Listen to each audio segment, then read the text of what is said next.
It started on a Tuesday morning in late October. I remember that because the weather app said it would be clear and dry all week, but cold at night. I had taken time off work for a break. I didn't feel burned out, but I needed a few days to myself. I didn't want to travel too far or deal with airports or people. I just wanted silence, some open trail, and maybe a good challenge to reset my mind. I live in Montana, and there are so many good places around here that you could hike for days without seeing anyone. That's exactly what I wanted, no one. I had gone on hikes before, including solo ones, but usually just day hikes. This time I packed for 3 days and 2 nights. My plan was to do a long loop through the Lewis and Clark National Forest. I had read about a lesser-used trailhead online that had a few basic markers but wasn't too popular. I liked that idea. I had my backpack loaded with food, water filters, a small cook stove, a light tent, warm clothes, map, compass, GPS tracker, and a satellite beacon just in case. I wasn't stupid. I knew how fast weather could change or how fast something could go wrong. I parked my truck at the trailhead just after sunrise. There was only one other vehicle in the lot, a dark green Subaru with out-of-state plates. That made me feel good for some reason, like I wasn't totally alone, but still had space. I logged my intended route in the small hiker logbook by the board. My handwriting was messy from the cold. The first few hours were peaceful. The trail weaved through tall pine trees, and everything smelled like sap and cold dirt. I had my pack fitted tight and my boots laced right, and I felt strong. I moved at a steady pace. Leaves crunched under my boots. Birds flew overhead. At one point, I saw a group of mule deer grazing off the trail, and they barely flinched when I passed. The air was thin but clean. Around mid-afternoon, I hit a split in the trail where I had to turn northeast and begin climbing. The incline was more intense, but the view started opening up. From higher up, I could see miles of forested land and distant ridges, like waves of dark green. The sun started going lower and the wind picked up a bit, but I had a down jacket and a thermal beanie, so I was fine. I had no signal, but that didn't bother me. That night, I camped just below a ridge where a few small clearings flattened out between scattered trees. I set up my tent, cooked some rice and jerky on my little stove, and wrote a few things in my notebook. Mostly random thoughts, the kind of stuff that flows through your head when you're alone in nature. I didn't hear a single human sound, just the trees shifting with wind and maybe a faraway owl. I fell asleep warm and tired. The second day, I planned to follow a section of trail that curved into a deep, narrow valley with an old, dry streambed cutting through it. It would bring me back around westward by the next morning. According to the maps, it wasn't an official trail but a known route used by backcountry hikers. There weren't any man-made signs after that point, just markings on my printed topo map and on my GPS screen. I woke up to frost on my tent, but my sleeping bag had held up. After a quick breakfast, I packed up and began descending into the valley. The forest got denser. Light barely touched the ground in some areas. My boots sank into thick, wet leaves, and the air was colder. I had to cross several fallen logs and a few small ravines. The terrain got harder than I expected, and I lost the faint trail a few times, but I always found it again. At least that's what I thought. By late afternoon, I noticed something that gave me a bad feeling. The landscape didn't match the contour lines on my map. There was a ridge to my left that shouldn't have been there, and the ground was steeper than it should have been. I checked my GPS and saw that I had veered slightly east. Not a lot, maybe half a mile, but enough to be off the intended course. I wasn't worried yet. I had plenty of daylight and enough skill to correct. I adjusted my heading and climbed back toward the proper elevation. I came across a narrow game trail, probably used by elk, and followed it west for a while. It dipped down again and led into another pocket of dark woods, where the trees grew so close together that I had to duck under branches and push through thick brush. The trail faded, and my gut told me I had wandered too far again. It was almost evening now. The light was fading faster because of the tree cover, and I started feeling a low-grade panic. Nothing serious, just that creeping sensation that you might be in over your head. I told myself I had all the gear I needed. I could camp anywhere, eat, stay warm, and get my bearings in the morning. That's what I did. I found a small, flattish area just big enough to pitch my tent, cleared it of sticks and rocks, and set up quickly. I boiled some water and made noodles. I looked at the GPS again. It showed me in a section of forest with no marked trails. The signal wasn't very strong, and the location jumped slightly every few minutes. I used my compass and tried to align it with the map. I couldn't match anything with full confidence. That night, it felt different. Couldn't sleep right, not because of cold or noise, but because of silence. An unnatural kind. No wind, no insects, no animal sounds, just dead air pressing against the tent. I opened the flap a little to peek outside. The forest was pitch black, except for some faint moonlight. Nothing moved, not even branches. I laid back down and listened harder. Still nothing, not even distant rustling. That's when my body started reacting before my mind. My stomach turned slightly. My heart sped up. Something wasn't right. I kept telling myself I was just spooking myself, overthinking, but I didn't fall asleep until maybe 3 in the morning. Even then, it was light and restless. When I woke up the next day, I had a plan to head due west until I hit the main ridge I originally hiked on. From there, I could rejoin the trail loop. But within 30 minutes of walking, I ran into a serious problem. The terrain dropped steeply into a gorge filled with tangled deadfall and thick, wet mud. I couldn't cross it. I had to go around, which pushed me south. The more I tried to correct, the more turned around I got. The GPS stopped working completely around mid-morning. It showed a frozen screen with the last location marked. My satellite beacon still blinked, so I assumed it worked, but I didn't want to hit the SOS button unless I had no other choice. I still thought I could walk my way out. I pushed forward all day, navigating with compass and trying to match the terrain with the topo map. I saw distant hills and valleys that kind of matched, but nothing lined up perfectly. I kept adjusting and moving, but by evening I was nowhere close to where I thought I'd be. I camped again in a smaller clearing. That night was colder. I ate the last of my jerky and rationed a freeze-dried meal. I still had enough food for 2 more days, but my water was low and I had to filter more in the morning. Sometime during the night, I heard something for the first time in over a day. A distant thump, not a crash, not an animal call, just a deep thud, like something heavy landing on wet ground. Came once, then again 10 seconds later. Then nothing. I didn't know how far it was. Could have been close. Could have been a mile, but it shook me. I sat in my tent and held my knife. I didn't sleep after that. The next morning, I tried to retrace my steps. I figured if I could just find the gorge from the day before, I could reorient myself. But everything looked the same. Trees in every direction. Thick ground cover. Mist rising off cold. Wet leaves. I walked for hours, maybe 5 or 6. My legs were tired. My back sore from the pack. I started seeing the same moss-covered rock formation again and again. That's when I knew I was going in circles. At this point, I seriously considered hitting the SOS on my beacon, but I kept holding off. Maybe pride, maybe fear of what it meant, but mostly, I kept thinking I could figure it out. I had skills. I had experience. I just needed a better angle. Then came the thing that really broke me. I found something I hadn't seen before. An old, tattered jacket, soaked through and stuck on a branch. Near it, a torn backpack, faded red, half covered in mud. I froze. It didn't look fresh. It looked like it had been there a long time, but it was definitely a person's pack, and no person was nearby. I checked it. Empty. No ID. No food. Just some torn fabric, moldy paper scraps, and part of a shoelace. That's when the fear changed. It went from anxiety to dread. Someone else had been lost here, maybe died here, and nobody ever found them. I wasn't just lost now.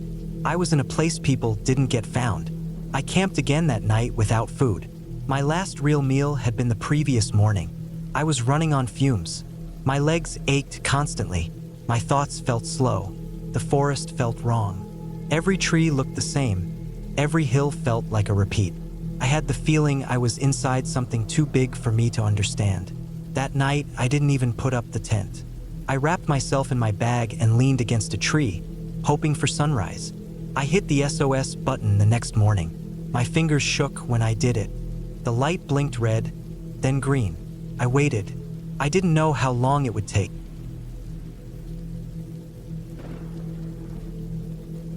I was never the kind of person who did dangerous things. I didn't break rules, I didn't do anything reckless. But that year, everything felt different. I had just turned 35, and something in me started to itch. I had spent years working behind a desk, living in a small apartment, taking the same roads every day.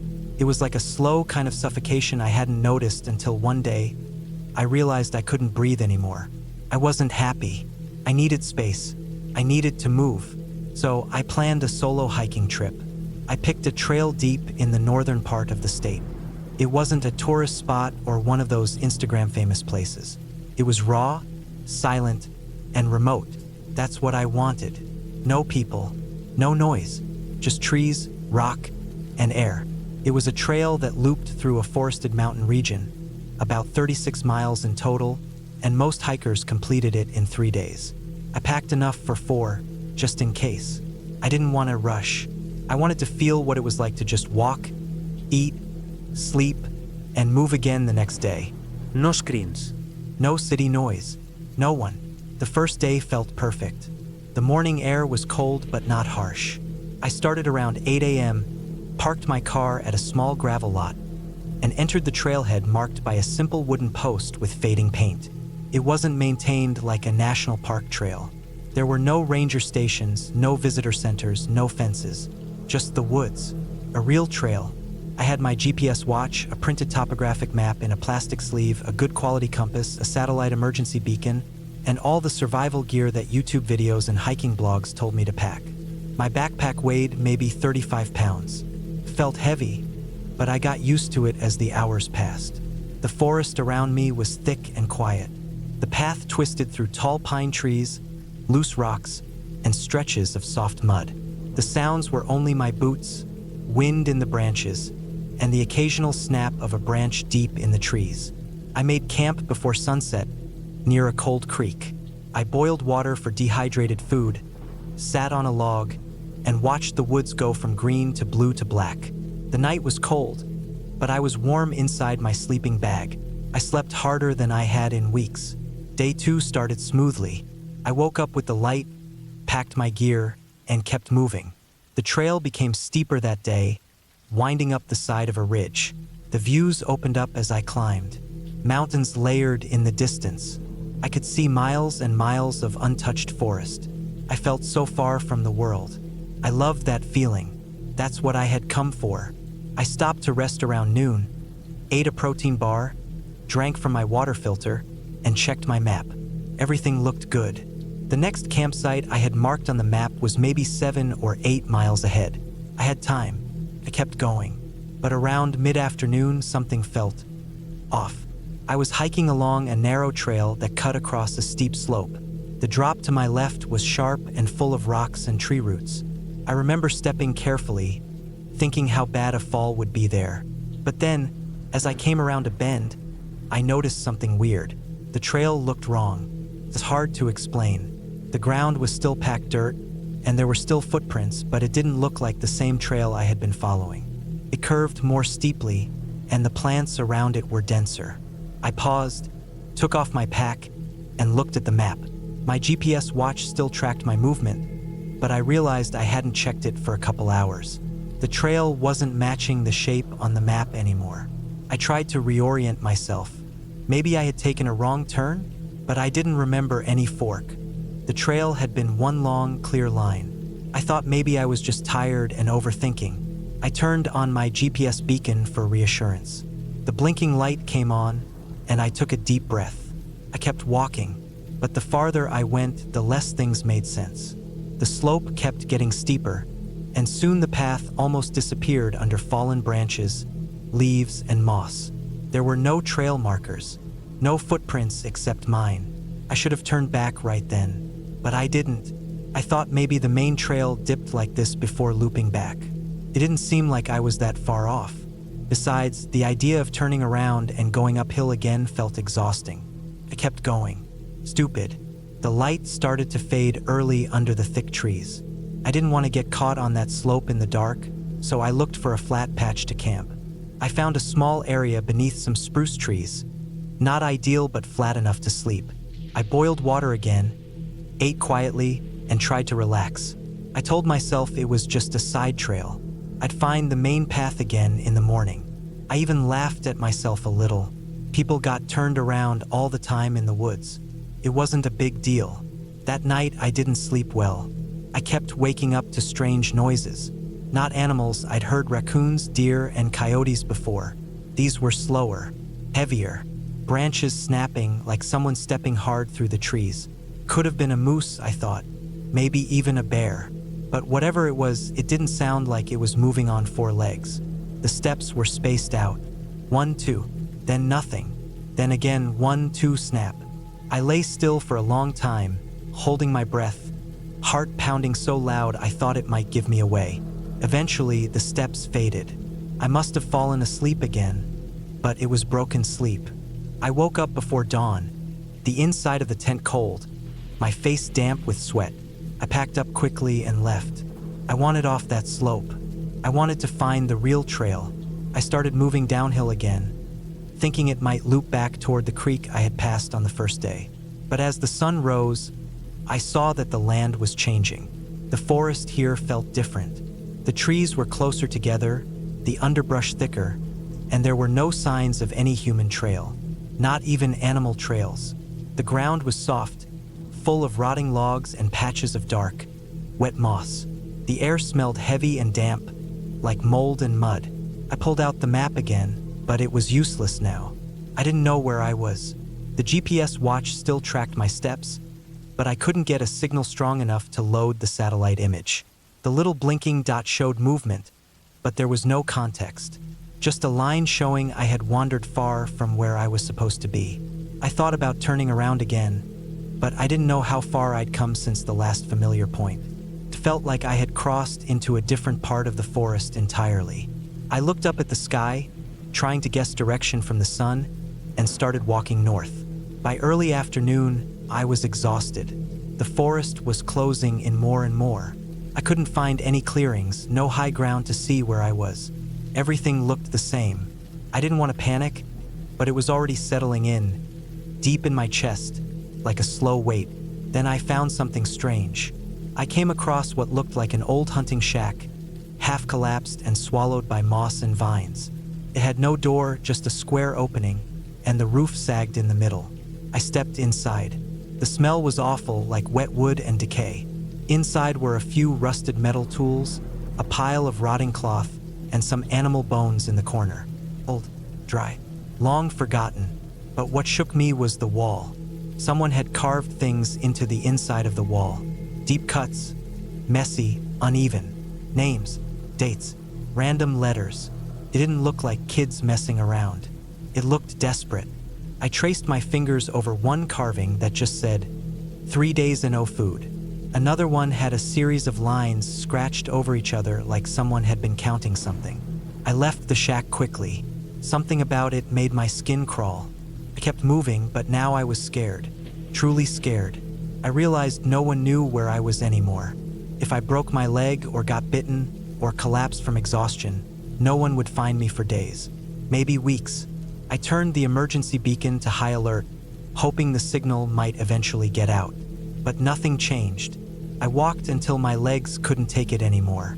I hadn't eaten much, and my water supply was almost empty. I set up camp again, this time on a soft patch of pine needles under a large tree. I didn't even eat.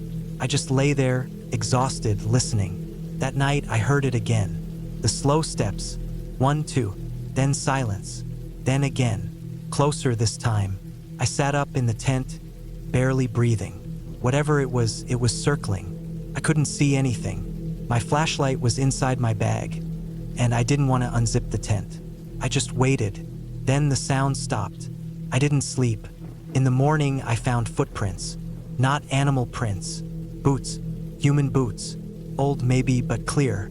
Not mine. I followed them a few feet before they disappeared into the moss.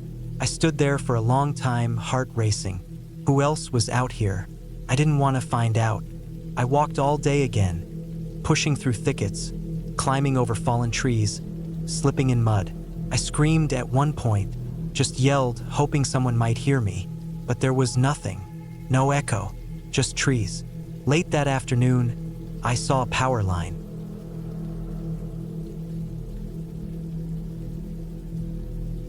I decided to go hiking that week because I needed a break. I'd been spending way too much time sitting in front of my laptop at home, eating junk, not sleeping properly, and feeling like my head was filled with fog. I wasn't in the best shape anymore. I had gained a bit of weight and I felt stiff every morning when I got up. I wanted something to reset my body and mind. I found this old fire road while looking at a map online. It wasn't one of the main trails. It wasn't even marked clearly on some maps, but a few people had posted about it in local forums. They said it was peaceful, less crowded, and led to an abandoned fire lookout that hadn't been used in years. There was no sign marking the start of the trail, just a steel gate off the side of a long, winding road through the hills. Most people drove past it without even noticing. I packed a small bag the night before, just the basics. A couple bottles of water, a few protein bars, some trail mix, my phone, a portable charger, a knife, a small first aid kit, and a lightweight windbreaker. I also took a flashlight, even though I didn't plan to be out after dark. I left a note on the fridge at my apartment saying where I'd gone, just in case. I didn't tell anyone directly. That was one of my mistakes. I started the hike around 10:30 in the morning. The road was closed off to cars, so I parked by the shoulder and stepped around the gate. The fire road was wide, maybe the width of a small car, and covered with dry dirt and loose gravel. There were weeds growing through cracks in some of the old pavement, but it was mostly clear. Trees leaned over the trail, casting shadows that moved slowly with the wind. I didn't see another person in either direction. It was quiet, not the kind of quiet you get in a city park, where there's still traffic or distant sirens. This was real quiet, just the soft sound of the wind moving through the leaves, the crunch of gravel under my boots, and the occasional chirp from a bird I couldn't see.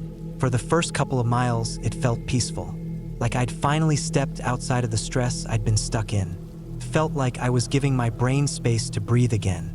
The road climbed slowly for a while, then leveled out and curved around the side of a hill. I passed an old rusted metal sign that had completely faded. I kept walking. Around the 4th mile, the trail narrowed a bit and became rougher. Small rocks littered the path, and it felt like no one had walked that section in a long time. But I kept going. I figured I'd come this far already. That's when I saw the first animal carcass. It was a deer, or at least what was left of one. Its ribs were exposed, the bones stripped mostly clean. The skull was still attached, but the jaw hung open. There was dried blood around the rocks underneath it. I stopped walking and just stared at it. There were flies buzzing around, and the air had a sharp, sour smell. I didn't see any tracks nearby, no paw prints, no drag marks, but something had clearly gotten to it. I kept walking. About 30 minutes later, I reached what looked like an old maintenance shack. It was small, made of faded gray wood with a tin roof, and it had a padlock on the front door that was rusted shut. The windows were boarded up. There was a chain link fence to one side, barely standing, with some torn orange plastic attached to one corner. I walked around the building once. There wasn't much to see.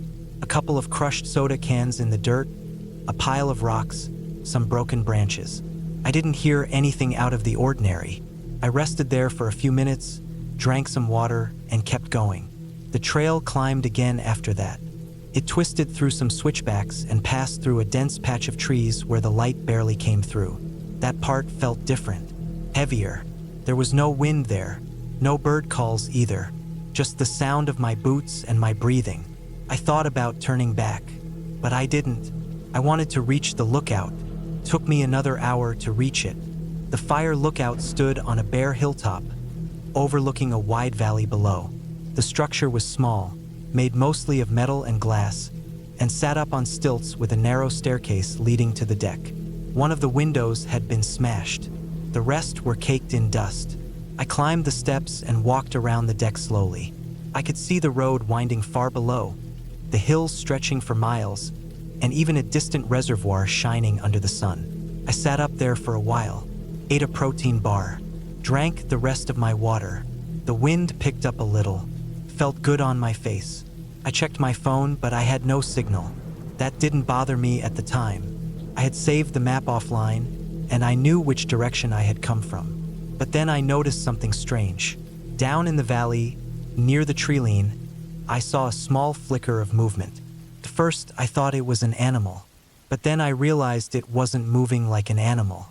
It was stopping and starting, jerky and quick, almost like someone running, but in short, sharp bursts. I blinked a few times and tried to focus, but it was too far to make out clearly. Then it disappeared into the trees. I told myself it was probably nothing, a deer maybe, but something about it made my stomach feel tight. I stood up and decided to head back before the sun got too low. I figured I had about 4 hours of daylight left, which would be more than enough. I took a quick photo from the top of the lookout, climbed down, and started retracing my steps. That's when things started to go wrong. About 20 minutes into my descent, I took a wrong turn. I didn't even notice it at first. There was a small split in the trail that I hadn't seen on the way up. One path curved slightly downhill. The other looked almost the same but angled off into a denser section of trees. I took the wrong one. It wasn't obvious right away. The path still looked like part of the fire road, still wide enough to walk comfortably, still covered in gravel. But after another half hour, I realized things didn't look familiar anymore. The hills were steeper, and the trees looked different. More pine, less oak. I stopped and pulled out my phone. Still no signal. I checked the offline map, but the blue dot wasn't showing up. It had frozen a while back. My battery was below 15%. I turned around and tried to backtrack, but now the trail didn't look the same behind me either. I kept going, thinking I'd recognize something, but I didn't. Every turn looked like the last one. I started to feel that cold sense of panic building in my chest, that creeping thought that maybe I was lost. I kept walking. The sun started to drop lower in the sky. The shadows grew longer. The trail narrowed more. I started seeing strange signs around me. Trees with deep gouges in the bark, like something had clawed at them. Small piles of bones, like the leftovers from small animals, laid out near rocks. At one point, I found what looked like a shoe, just one half buried under leaves. It looked old, worn out. The laces were missing. I didn't stop. I walked for what felt like another hour. My legs were sore. My mouth was dry. I had no water left. My feet ached with every step. Then the trail dropped steeply, and I lost my footing on some loose rocks. I fell hard, slid a few feet, and scraped my leg badly on a jagged stone. Blood started running down my shin. I sat there for a minute, trying not to panic. I opened my pack, used a wipe to clean it as best as I could, then wrapped it with gauze from my kit. The sun was nearly gone now. I turned on my flashlight. The beam cut through the trees, but it didn't feel like enough. Everything looked different in the dark. Every tree looked like it was leaning toward me.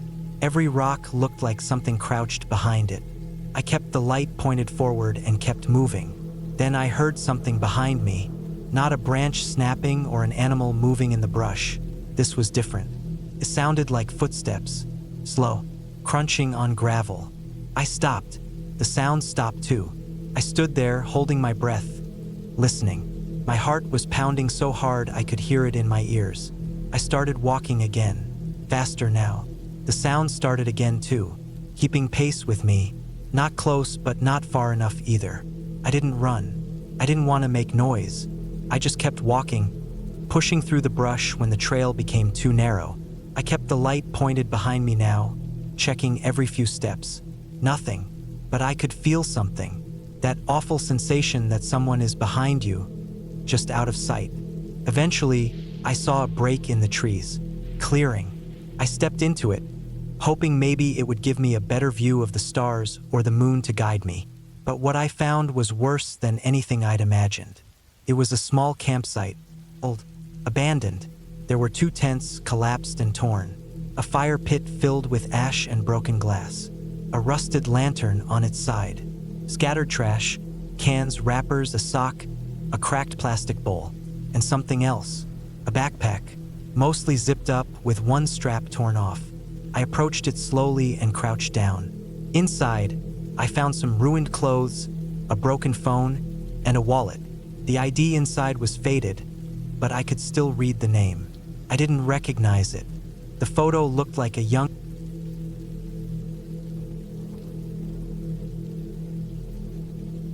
I decided to go hiking alone in early October. I had been planning the trip for a while and finally had a 3-day weekend with no commitments. I had gone hiking before, but only on popular trails or in groups. This time I wanted to do something different. I wanted to be away from everyone. No phone, no people, just quiet. I found a trail system in the mountains about 4 hours away from where I live that had several connecting loops. One loop in particular caught my attention. It passed through a forested valley, followed a creek for a while, then climbed up to a long ridge with open views and little traffic. I liked that it was less known. I liked the idea of not seeing anyone else. It seemed peaceful. I packed up my gear the night before. My backpack had everything I needed: tent, sleeping bag, food for 4 days, water filter, clothes, flashlight, knife, lighter, compass, maps, and a power bank for emergencies. I kept it light but not careless. I checked the weather twice. It was supposed to be clear the whole weekend. A bit chilly at night, but nothing dangerous. I left early in the morning and reached the trailhead around 8:30 a.m. There were only 2 other cars parked, and the trail registry showed just 1 hiker going in that morning. That felt reassuring. The start of the trail was easy. It wound gently through some hills and patches of pine. I moved fast for the first 2 hours, then slowed down once I reached the valley section. The forest got thicker and more humid, and the trail followed the edge of a wide creek that moved fast from the recent rains. It wasn't deep, but it moved hard.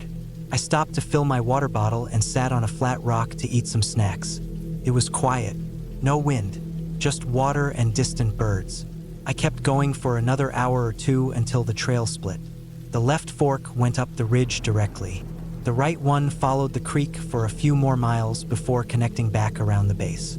I took the right one. I didn't want to climb yet, and the trail by the creek felt more peaceful.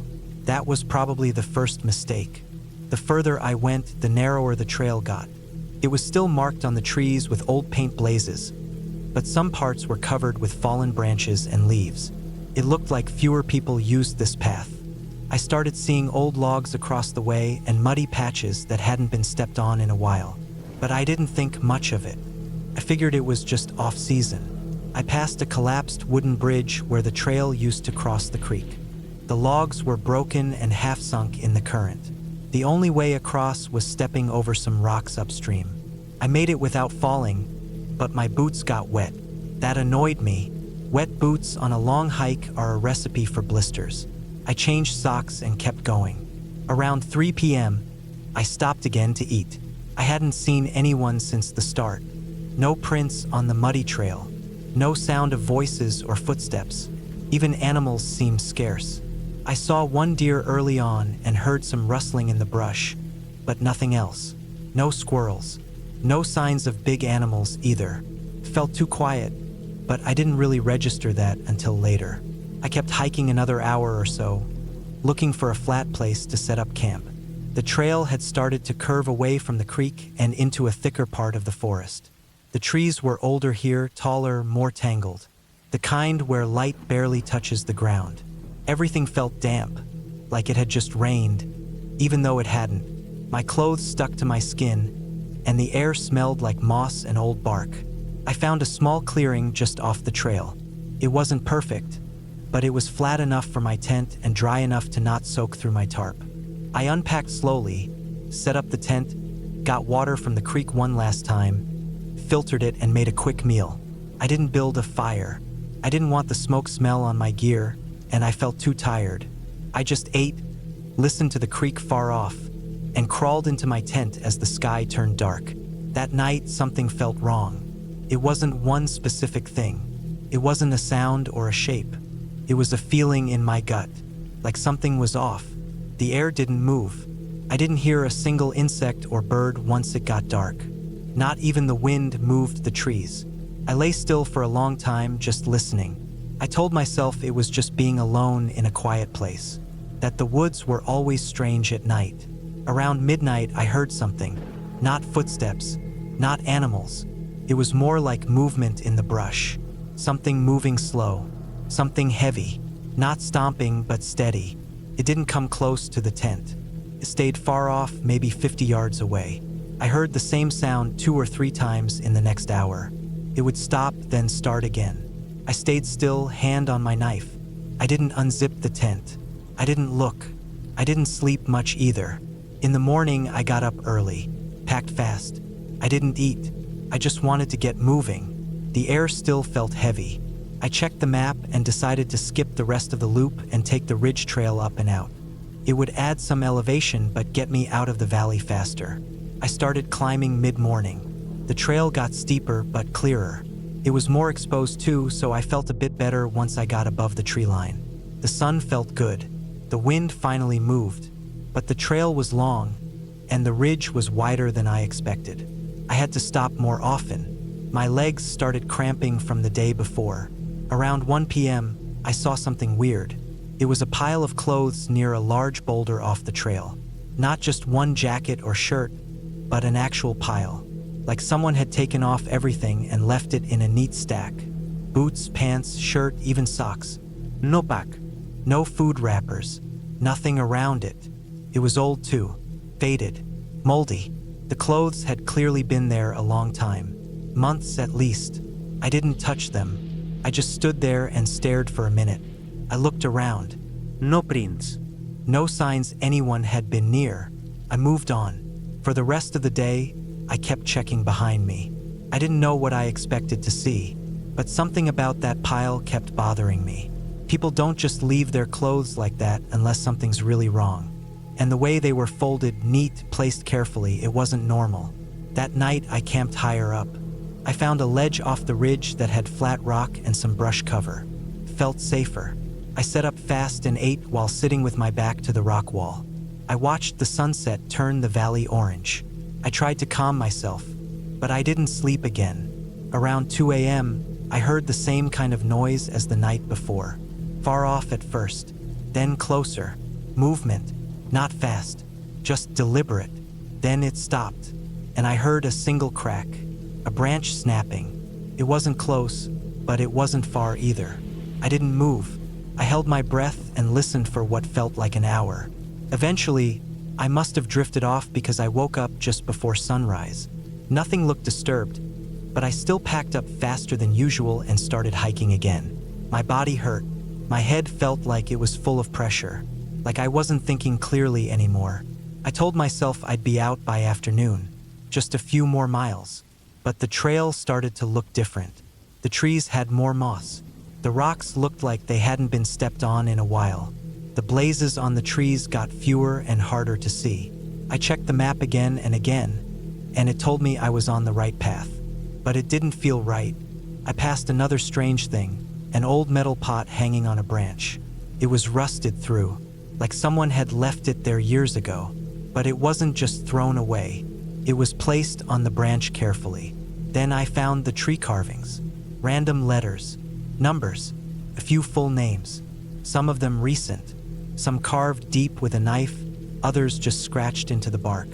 No pattern, just scattered messages. I kept moving faster. Then I saw the dead bird. Not just dead, flattened, crushed into the ground like it had been stomped or driven over. But there was no tire track, no blood trail, just a single smashed bird in the middle of the trail. I moved around it and didn't stop again. At one point, I looked up and saw someone on the ridge above, just a figure standing behind a tree. Still, no movement. I froze. My heart stopped. Then the figure stepped back. I ran. I don't know how long I ran. Maybe 10 minutes. Maybe 30. The trail blurred under my feet. My pack bounced. My mouth went dry. Eventually I tripped and fell. Scraped my hand. Tore my pants. I sat there gasping. I didn't see anyone when I looked back. Nothing moved. But I knew I wasn't alone. I could feel it. I walked the rest of the way. I didn't stop. I didn't eat. I didn't drink. I just kept going until the trees opened up and I saw the edge of the parking lot. My car was still there. The other 2 cars were gone. I got inside and locked the doors.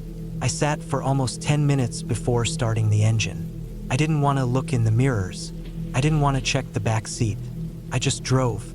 When I got home, I left all my gear in the trunk. I took a shower and sat on the floor of my bathroom for an hour. I didn't sleep that night either. The next day, I looked up that trail.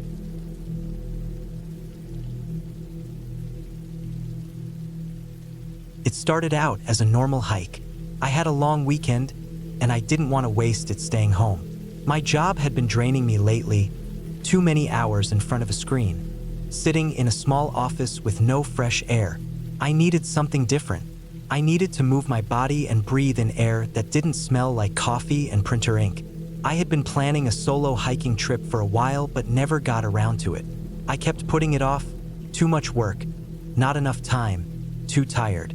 But that weekend, I finally decided to do it. I didn't want to invite anyone else. I wanted to be alone. I wanted the silence and space. No talking, no noise. Just the sound of my boots hitting the dirt and the wind going through the trees. I picked a trail I found online. It was called Rattlesnake Loop. It was about 16 miles long, and most people did it in a day. It wasn't super popular like the national park ones, but it wasn't completely unknown either. That's what I liked about it. I didn't want crowds.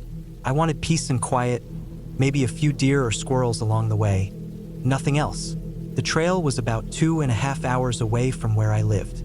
I woke up at 5:30 in the morning, packed my bag, just the basics. I brought a water bladder, 2 backup bottles, a first aid kit, trail mix, some protein bars, a knife, flashlight, compass, and a paper map I printed the night before. I also brought my phone, fully charged, with a power bank. I knew most of the area had weak signal, but I still brought it.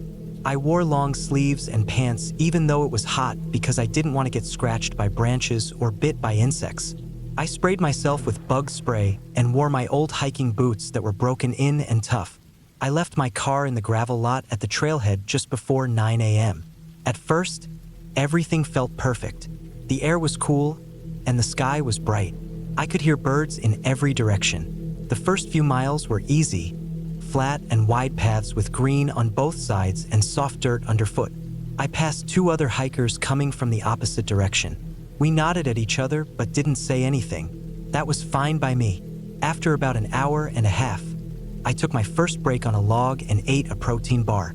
I drank some water, checked my map, and looked around. I didn't hear anyone else. I liked that. I kept walking. By mile 7, the trail started to get a little rougher. The ground was uneven, with roots sticking out, and I had to watch where I stepped. I slowed down, took smaller steps, but didn't stop. I wanted to keep my pace steady. The forest got thicker too. The sun barely touched the trail in some parts. It started to feel like I was deeper in than I thought, but I wasn't worried. I kept checking my map and the markers nailed to the trees.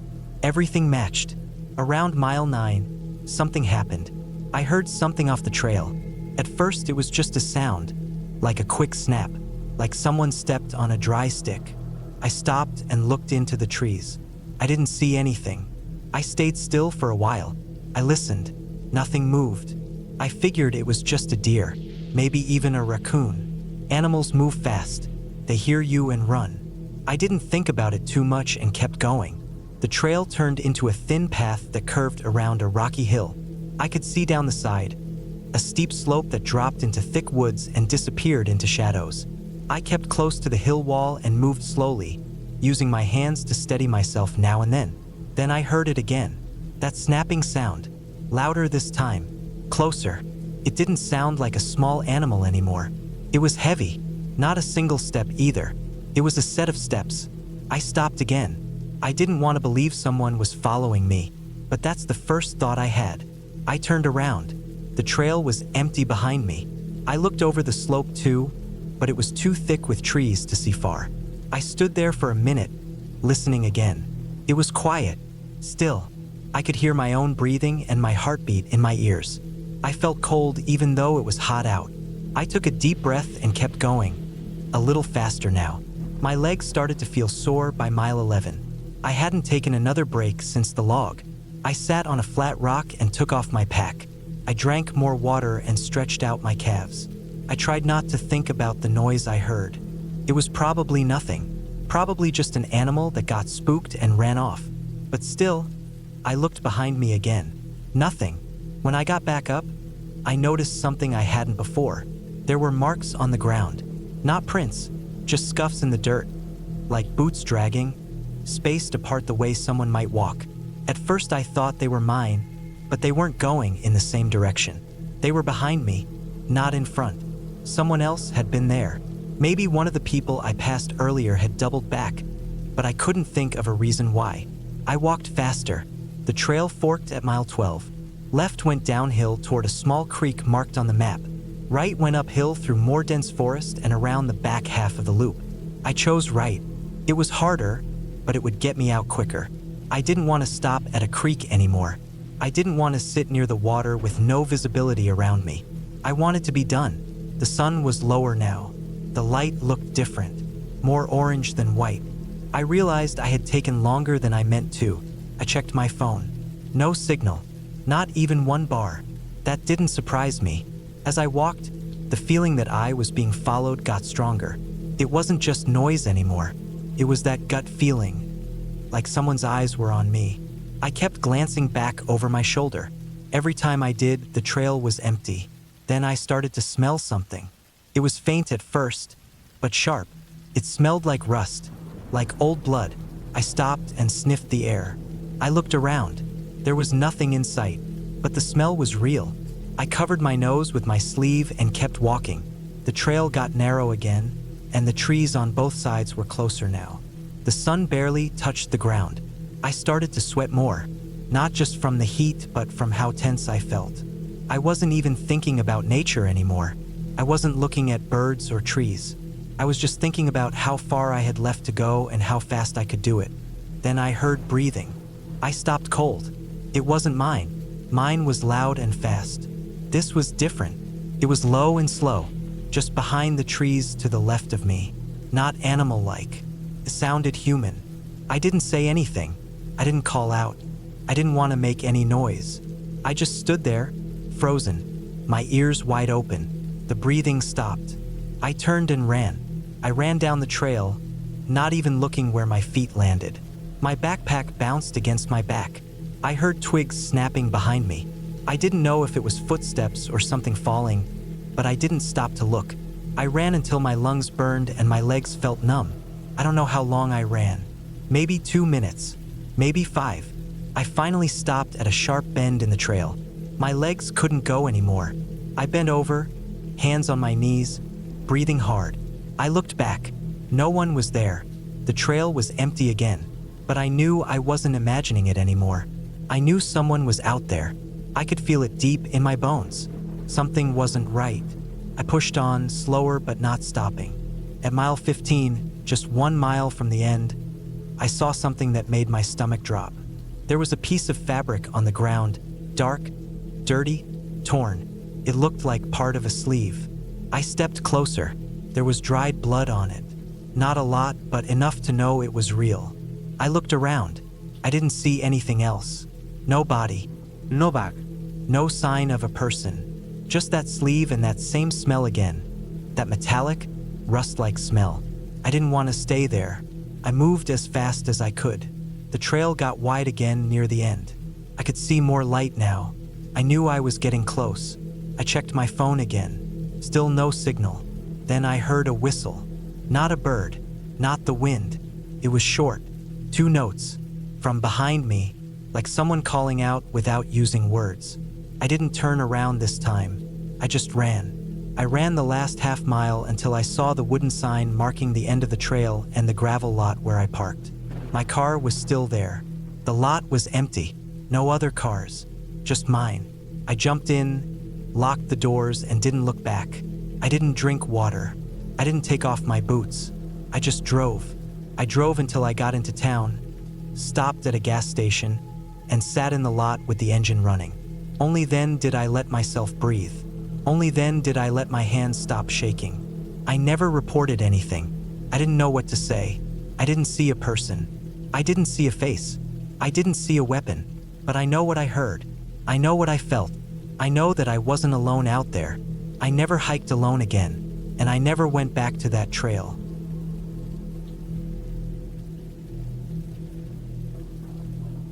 I had been planning that hike for a long time. I had been working remotely for months, and everything was starting to blur together. Same room, same screen, same chair. I needed to unplug. So when I finally got a full week off, I didn't want a beach or a city. I wanted something quiet. I wanted mountains. I wanted to hike. The Rockies had always been on my list. Not the touristy parts, not the places full of crowds and clean-cut trails. I wanted to see the wild parts where the trails get narrow, the trees get taller, and you can walk for hours without hearing a car or another human. I didn't have any grand reason or purpose. I just wanted to walk until I felt like I was far from the noise. I wanted to camp a few nights, breathe clean air, hear the wind through the trees. I researched trails that weren't completely off-grid but weren't packed either. Found one that wasn't too famous, about 30 miles from the closest town, mostly used by experienced hikers, and had a long loop that could take 3 or 4 days to finish depending on how fast you went. I picked a starting point, packed my bag, and drove out early in the morning. The parking lot at the trailhead was empty when I arrived. A few gravel spaces near the wooden sign and a rusted-out information board. It was colder than I thought it would be. I stepped out of the car and zipped up my jacket, the smell of pines and dirt hitting me immediately. It was perfect. I locked up, threw on my pack, adjusted the straps, and started walking. The trail started off easy, wide dirt path, clearly marked. Sunlight pushed through the tall trees, the air still and quiet except for a few birds. After the first hour, I hadn't seen a soul. I kept going, crossed a small wooden bridge, then followed the trail as it narrowed into a thinner path that dipped and weaved through denser woods. Everything felt still and heavy in the best kind of way. No noise, no buzz, just steps and breath. By late afternoon, I had made it about 10 miles in. My legs were getting tired, but it was that good kind of tired, the one where your body hurts but your brain feels clearer. I found a small clearing just off the trail, set up camp, got my little stove going, and boiled some water for food. I ate while sitting on a rock, boots off, watching the sun drop between the trees. It was colder now. I slid into my sleeping bag early. It had been a good day. That first night I slept light, the kind of sleep where you keep waking up every hour or two. Not because of anything bad, just unfamiliar sounds. Wind through branches, something cracking in the woods. A soft thump nearby once or twice, probably a raccoon or a deer. I kept my bear spray and knife close, just in case, but nothing felt wrong. The next morning, I made coffee on the stove and packed up slowly. I still hadn't seen another person, and I kind of liked it that way. I started hiking again around 8, trying to keep a steady pace. I wasn't rushing. The trail curved uphill for a few miles, then flattened out near a ridge that gave me an amazing view of the forest below. It stretched for miles, solid green broken up by patches of rock and small lakes. I stood there for a while, just staring, breathing slow, feeling my heart beat through my shirt. Then I kept moving. That day, the trail became a little rougher. Fewer markers, a couple fallen trees I had to step over. Once I slipped on a muddy patch and scraped my knee, but it wasn't bad, just a little blood. I cleaned it up, slapped on a bandage, and kept going. Somewhere around noon, something small started to bother me. I thought I heard something behind me, just for a second, like a footstep or a crack. But when I stopped and turned, there was nothing there. I figured it was just an animal, maybe a deer or something in the trees. I didn't see anything, but it made me pause a little longer than usual. Still, I kept moving. Later in the afternoon, I reached a narrow section of the trail that dipped into a little valley. There was a dry creek bed at the bottom and then a sharp climb up the other side. I stopped at the bottom for water, sat on a rock, and stretched out my legs. That's when I felt it again, that quiet sense that I wasn't alone. I didn't see or hear anything obvious, but it's hard to explain. It's like your body knows before your brain does. I looked around slowly, trees in every direction. Nothing moved, no voices, no crunch of leaves, but the hairs on my arms were standing up. I didn't want to sit there anymore. I stood up, tightened my straps, and started climbing out of the valley. It was a rough climb, steep and full of roots.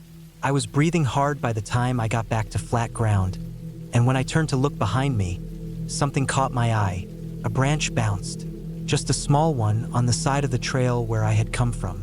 Could have been the wind or an animal brushing past, or someone, but I didn't hear anything. I waited for a minute, then two. Still nothing. The trail went on. So did I. I walked faster after that. Nothing crazy, just enough to make myself feel like I was pulling away from whatever might have been behind me. I told myself I was being paranoid, that I had spent too many months indoors, and now my brain was making ghosts out of shadows. But still, I didn't stop again for a long time. That night, I made camp in a small grove about 20 yards off the trail. I didn't want to be right next to the path anymore. It took me longer than usual to fall asleep. I kept my light on low and listened. Every sound made me flinch. Somewhere around midnight, I woke up suddenly. I didn't know why at first. Then I heard it. A snap. A dry branch not far off. It wasn't loud, but it was clear. Too heavy to be a squirrel or a rabbit. I lay there in my sleeping bag, completely still, barely breathing. I didn't turn on my light. I just waited, staring at the roof of my tent. My heart was thudding in my ears. 10 minutes passed, maybe more, then nothing. I didn't sleep the rest of the night. In the morning, I packed up quickly. I didn't eat. I didn't make coffee. I just wanted to move. I got back on the trail as soon as there was enough light to see. After about an hour, I saw something that made me stop cold. Footprints. Not mine. These were fresher. The ground was soft from rain the day before, and the print was clear. A hiking boot, maybe a size or two bigger than mine. Deep, like someone was carrying weight. It was headed the same direction I was going. I looked behind me, then ahead. The trail curved out of sight both ways. No one there. I kept walking. About a mile later, I saw a second footprint. Then a third.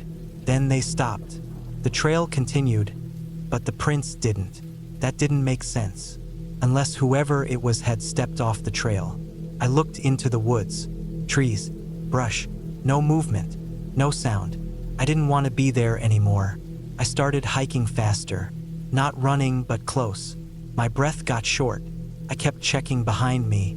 Nothing. But it didn't feel like nothing. I hiked for miles like that. Hours passed. I only stopped once to refill water at a creek. Even then, I didn't sit down. I kept looking behind me, watching the trees. When I finally stopped that day, I didn't camp. I didn't even set up my tent. I found a flat spot behind a rock wall, barely visible from the trail, and lay down wrapped in my bag, eyes wide open. It rained a little that night. I didn't sleep at all. The last day, I decided to skip the loop and take a shortcut trail I had marked on my map. It was steeper, not as well maintained, but it would shave a few miles off. I wanted out. I wanted off the mountain. Halfway down the shortcut trail, I found something that made my stomach drop. A torn piece of fabric. It was dark green, caught on a branch about shoulder height. I stopped and stared at it. I didn't recognize it. It wasn't from my gear. I kept walking, but now I was panicking a little.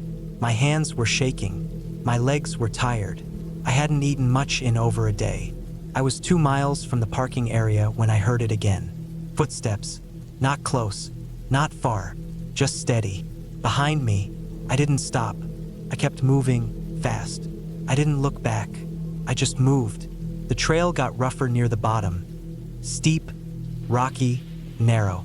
I slipped once, caught myself with my hands, scraped my palm. I didn't stop to clean it, just got up and kept going. When I saw the clearing through the trees, my chest almost broke open. The parking lot, my car. I jogged the last stretch, stumbling over roots, breathing like I was dying. When I reached my car, I fumbled with the keys, got the door open, threw my bag in the back, and slammed it shut. Then I looked up. There was no one behind me. The trail was empty, still, but the feeling wasn't gone. I got in the car, locked the doors, and started the engine. As I pulled out of the parking lot, I looked in the rearview mirror one last time. Nothing. just trees. But I knew deep down that I had been followed. For miles, maybe for days. Not once did I see a face. Not once did I hear a voice. But it had been there. I could feel it in my bones. Whoever it was, they were.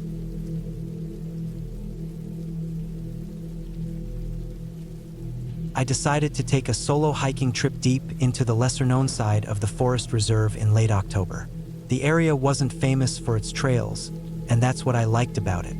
Most people went to the southern part of the forest near the rivers and mapped campgrounds. I preferred the quiet, even if it meant navigating unmarked routes and carrying more gear. I packed everything I needed: tent, food for 4 days, water filter, maps, GPS, and a power bank, and left early in the morning. It took nearly 3 hours of driving on a narrow Forest Service road before I reached the spot where I planned to start hiking. I left my car parked near a fallen tree at the edge of a gravel clearing. There weren't any other vehicles around. The air was cold, and the leaves were already turning brown and orange, crackling under my boots as I walked. I looked at my map and began heading north-northeast, planning to make a loop through a part of the forest that hadn't been logged or maintained for decades. I had studied satellite images the week before and marked a few flat clearings to set up camp each night. The first few hours were peaceful.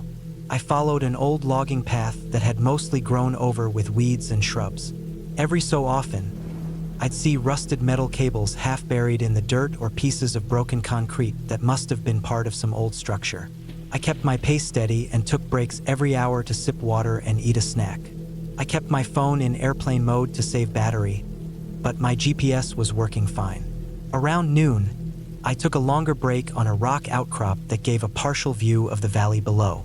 It was empty and quiet, no sounds of cars or voices, just the wind through the trees and the occasional chirp of a bird.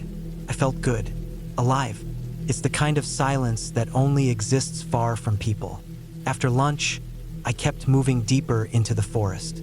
The path became less obvious, and I had to use the compass and landmarks to stay on course. Eventually, I started seeing odd signs. At first, it was just small things: broken fence posts, barbed wire curled around trees, rusted tin sheets nailed to trunks. Some of them had old, barely visible writing on them, but the paint had faded to the point of being unreadable. I assumed it was leftover from old property boundaries or hunting camps. About 4 miles in, I came across a long stretch of metal fencing that had been put up at some point and left to rot. Most of it was bent or half buried in dirt, but it clearly marked something. I followed the fence line for nearly a quarter mile until I found a gap where it had collapsed. I stepped through it. I shouldn't have.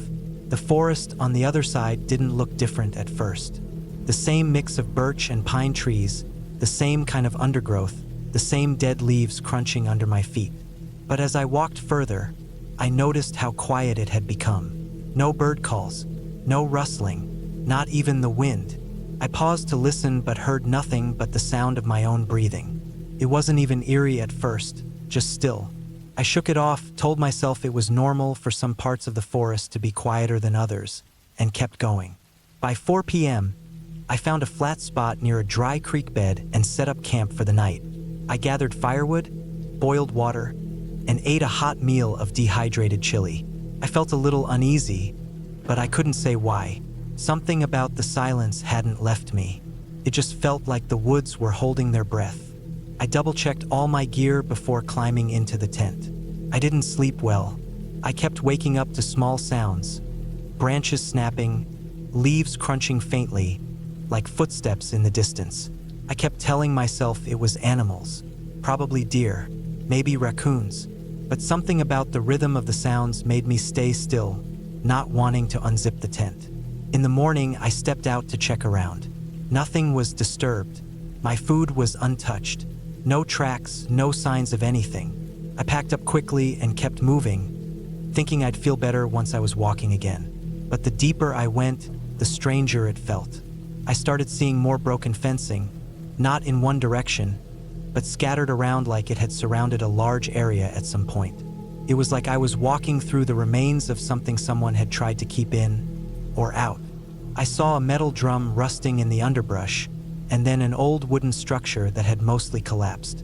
It looked like a shed or maybe a small cabin, completely overgrown with moss and vines. The roof had caved in, and inside I could see piles of old furniture or maybe crates. I didn't go inside. The air smelled like wet rot and something sour like old meat. The feeling of being watched began around midday. I'd stop to check my map and feel something behind me. I turn and look. Nothing. But the sensation didn't stop. I told myself I was just tired and on edge, that solo hiking can mess with your head. Still, I kept glancing over my shoulder more often than usual. I made it another 5 miles that day, but I couldn't shake the unease.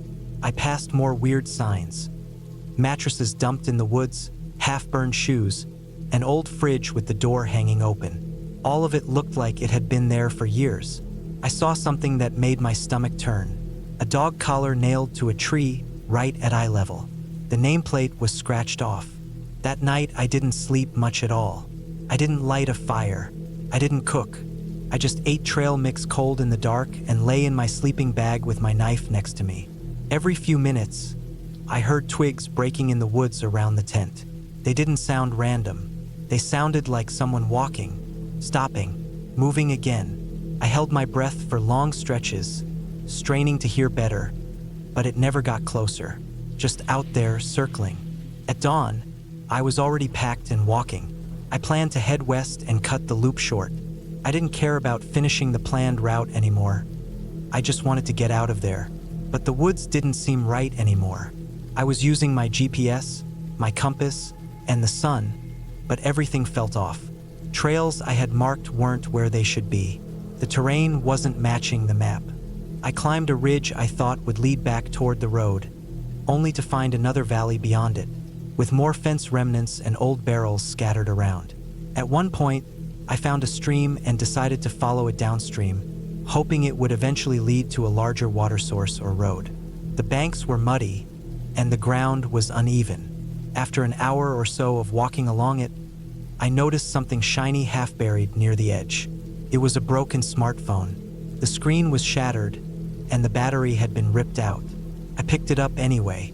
It was cold, soaked, and useless. I tossed it back down and kept walking faster. Later, I found a backpack. It was torn, sun-bleached, and full of mold. The straps were broken. Inside were scraps of clothing, a cracked plastic water bottle, and a soggy notebook. I tried to open it, but the pages fell apart in my hands. The last few lines that were still legible just said, asterisk, not alone. Not animals. Stay out of the trees. Asterisk, that was it. That was when I realized I had to get out that same day, no matter what. I pushed hard for hours, barely stopping to rest. My boots were soaked, my legs were scratched and bruised, and my throat was dry. I started yelling out loud just to hear a voice, even if it was my own. I knew there was no cell signal, but I tried calling out anyway. Nothing. Sometime around 3 p.m., I heard a sound that froze me. It was a metallic clang, like a door slamming shut. It came from deep in the trees to my left. It wasn't close, but it wasn't far either. I crouched behind a tree and waited. I heard it again. Then another sound, branches breaking. Not small ones, thick ones. Something heavy, something large, moving in the same direction I was heading. I changed course. I started moving back toward the ridge I'd come down from earlier, hoping I could retrace my steps. I didn't care if it added miles. I didn't want to follow the stream anymore. I was moving faster now, almost jogging, trying to stay quiet but not caring if I made noise. I just needed to get away. That's when I saw the boot. It was sticking out from a bush near a large pine tree, covered in dirt and moss. I approached slowly and saw that it was still attached to a leg. The body was half buried. The clothing was old, torn. I couldn't see the face. I didn't want to. I turned around and ran. I didn't stop until I was out of breath and my legs were shaking. I dropped to my knees behind a fallen tree and stayed there for over an hour, listening. I didn't hear the clang again. I didn't hear anything. Eventually, I got up and kept walking. I was guessing my direction now. The sun was low. My GPS had died. I was bleeding from a cut on my hand. My throat was raw. I felt like I was going to pass out. Then, just as the light was fading, I saw it. A dirt road. An actual road. I stumbled out onto it, dropped my bag, and collapsed onto the ground. I lay there for 10 minutes before I could even stand again. I followed the road for over an hour until I saw something in the distance. A small cabin with a radio tower beside it. A ranger station. Empty, but unlocked. I went inside. It had emergency power.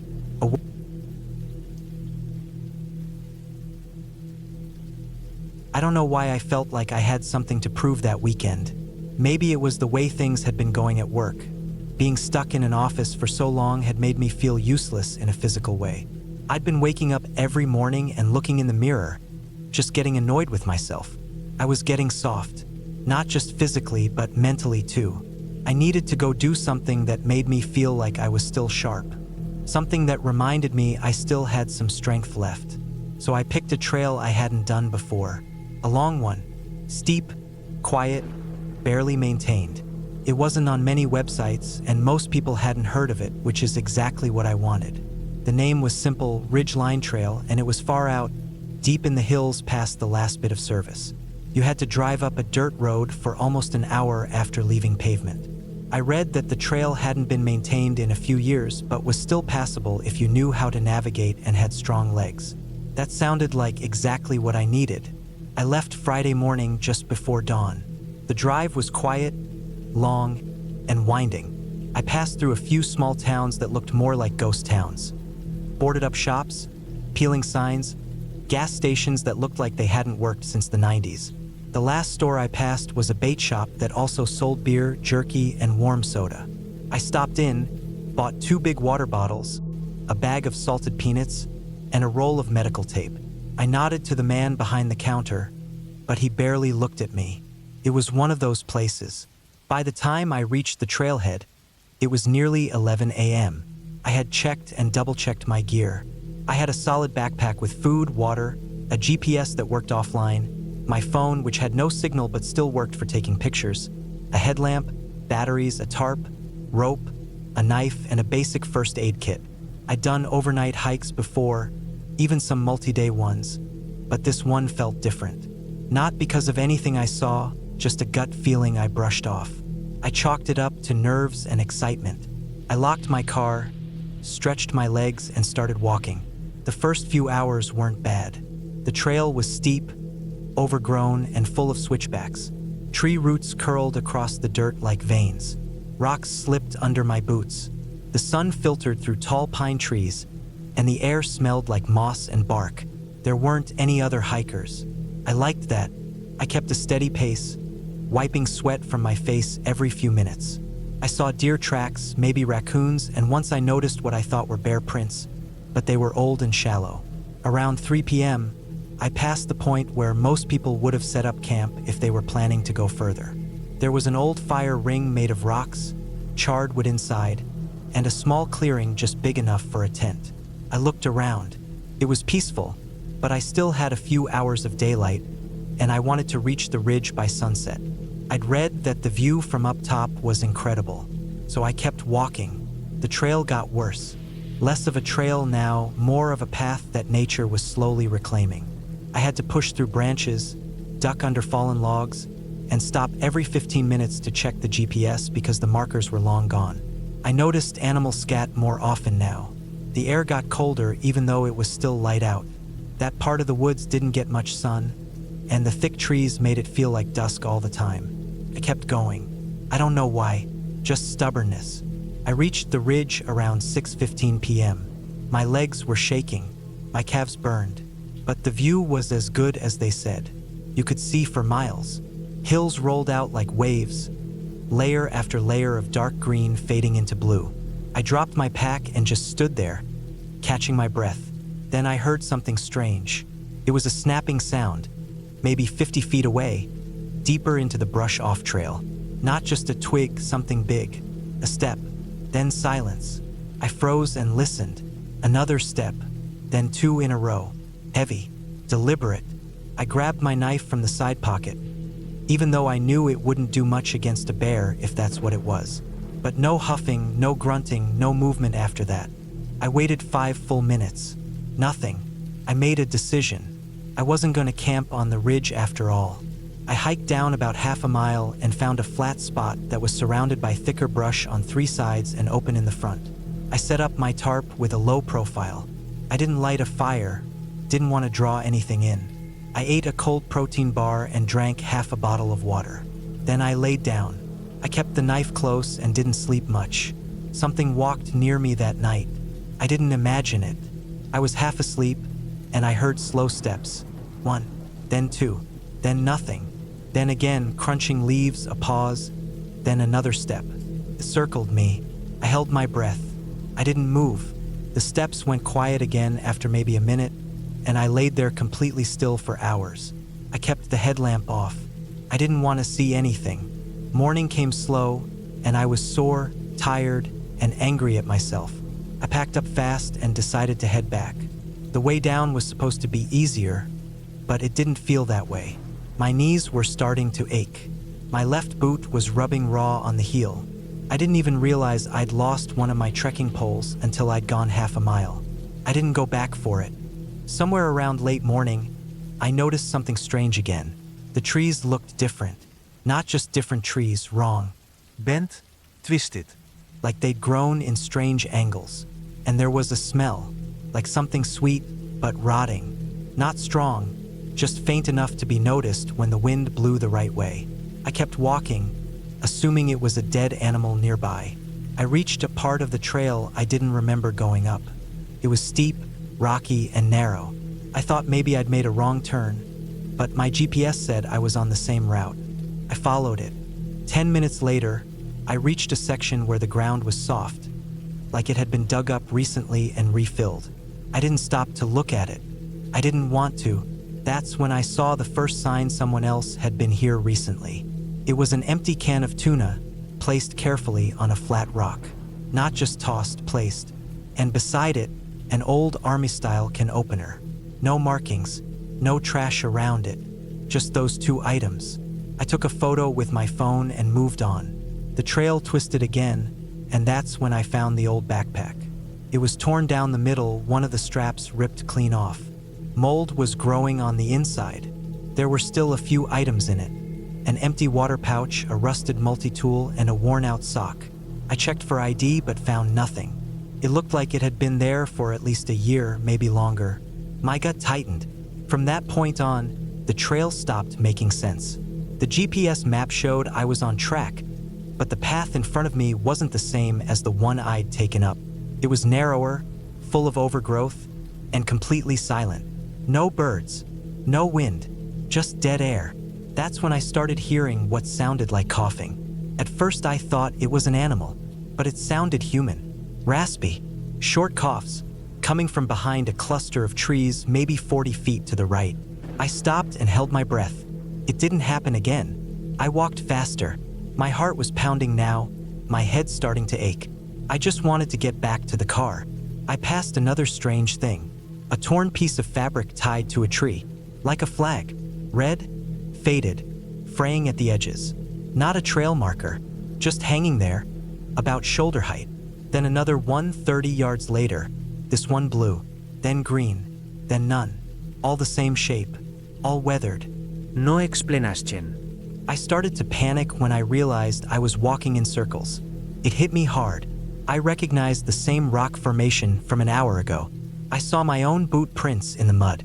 I checked the GPS again, but now the signal was bouncing. The dot jumped and spun in place. I felt a tightness in my chest. I forced myself to sit down and breathe slowly. I drank the rest of one water bottle, ate some peanuts, tried to calm down. I waited 20 minutes. Then I stood up and picked a direction downhill, ignoring the GPS, ignoring the map. I just wanted out. I knew if I kept heading down, I'd hit the logging road eventually. I kept moving. That's when I found the camera. It was old, water damaged, and partially buried under a log. I picked it up. The screen was cracked, and the lens was scratched. It had a strap with initials carved into the plastic. MG. I didn't know why I took it. Maybe just to prove to myself later that I'd seen it. Then I found the boots. Not just boots. Worn, cracked, unlaced, placed side by side next to a rock. Inside one of them was a set of crushed sunglasses. Next to the other was a broken tooth. That's when I started to lose it. I turned around, ready to run, and heard a branch snap in the distance. I didn't look back. I ran. My pack bounced hard against my back. I tripped once, scraped my hand, but didn't stop.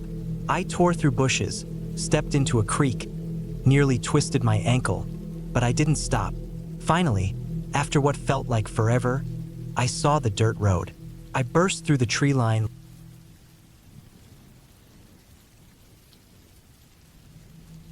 I had planned the trip for months. I needed a break from everything: work, people, noise. Life had become a cycle of screens and emails and traffic, and I could feel the pressure building in my chest like something I needed to let out. I wanted to go somewhere quiet, far away from everything, just to breathe for a while. So I picked a spot in Montana, a wilderness area near the border with Canada.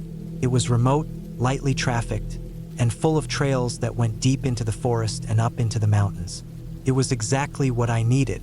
I spent weeks getting ready. I bought a new backpack, got my boots broken in, packed dehydrated meals, a first aid kit, a water filter, extra batteries, and a satellite phone. I had a topo map printed out and a compass, even though I also had GPS. I wasn't planning to take any stupid risks. I wasn't that kind of person. I just wanted some time away, hiking through the trees, setting up camp near a creek, waking up to the cold air and the smell of pine. That's all I wanted. But things didn't go that way. I parked my truck at a small trailhead just before noon. It was empty except for one other vehicle, a dusty red SUV that looked like it had been there for days. I locked the truck, slung my pack on, and started off down the trail. It was early September, and the weather was perfect.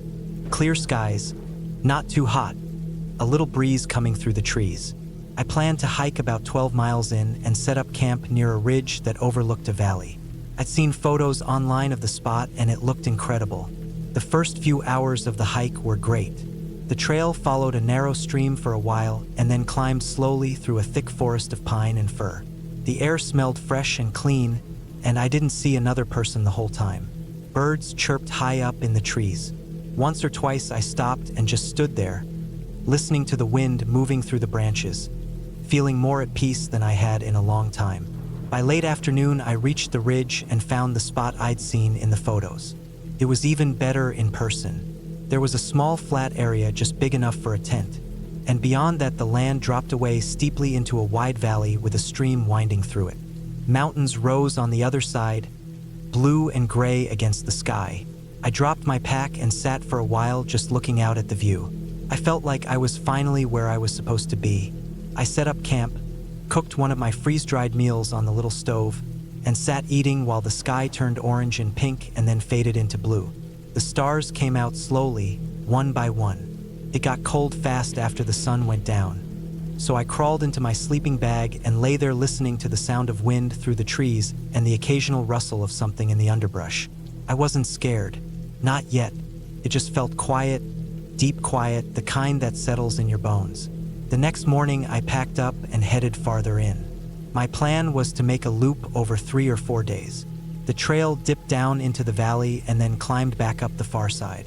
It was steeper than I expected, and I had to stop more often to catch my breath. I saw a few deer tracks, maybe some bear scat, but nothing fresh. I made noise like I was supposed to and kept my bear spray handy just in case. By mid-afternoon, I reached a small alpine lake where I decided to camp for the night. It was quiet, surrounded by trees, with smooth rocks along the shore. I spent the evening filtering water, cooking, writing in a small notebook I kept in my pack. Felt like everything was going fine. That night, though, something changed. I woke up sometime in the dark. I wasn't sure what had made me wake up. At first I thought it was just the cold, or maybe I needed to pee. But as I lay there listening, I realized I could hear something outside the tent. Something moving. It wasn't close, maybe 20 or 30 feet away, but it was steady. Slow, heavy steps. Then it stopped. I held my breath and listened. My heart was beating hard. I reached over and slowly unzipped the side pocket of the tent where I kept the bear spray. I stayed still for a long time, but the sound didn't come back. Eventually, I lay back down, still holding the spray, and waited until I fell asleep again. In the morning, there were no tracks that I could find. The ground around the tent was mostly pine needles and rocks. Maybe it had just been a deer or something. I tried not to let it get in my head. That was my second full day. I kept going, taking a side trail that looked interesting on the map, something that looped around another small ridge. It wasn't marked as clearly as the others, and the ground was a little rough in spots, but I figured it was fine. I didn't see any signs that other people had been through lately. No footprints. No campsites. Just trees and silence and the sound of my own boots crunching over gravel and dirt. I hiked all day. By late afternoon, I started looking for a place to camp, but the ground was steep and uneven. I kept going, thinking I'd find something soon. The trail was starting to disappear a little. It had looked like a faint line on the map, and now I was seeing why.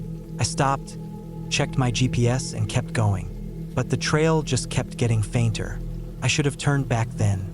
I know that now, but I thought I could push through and find where it reconnected. It was getting late, though. The trees were starting to thicken, the light getting lower. Then my GPS stopped working, just froze. The screen turned white and then shut off. I took out the batteries, put them back in. Nothing. I tried again. Still nothing. It had been fully charged and I had spare batteries. I tried everything. Still dead. I felt a little flutter of panic then. Not full-on fear. Not yet. But something like a warning bell in the back of my mind. I checked the satellite phone. Still working. I thought maybe I'd set up camp where I was, get some rest and figure it out in the morning. I just used the compass and the map and backtrack.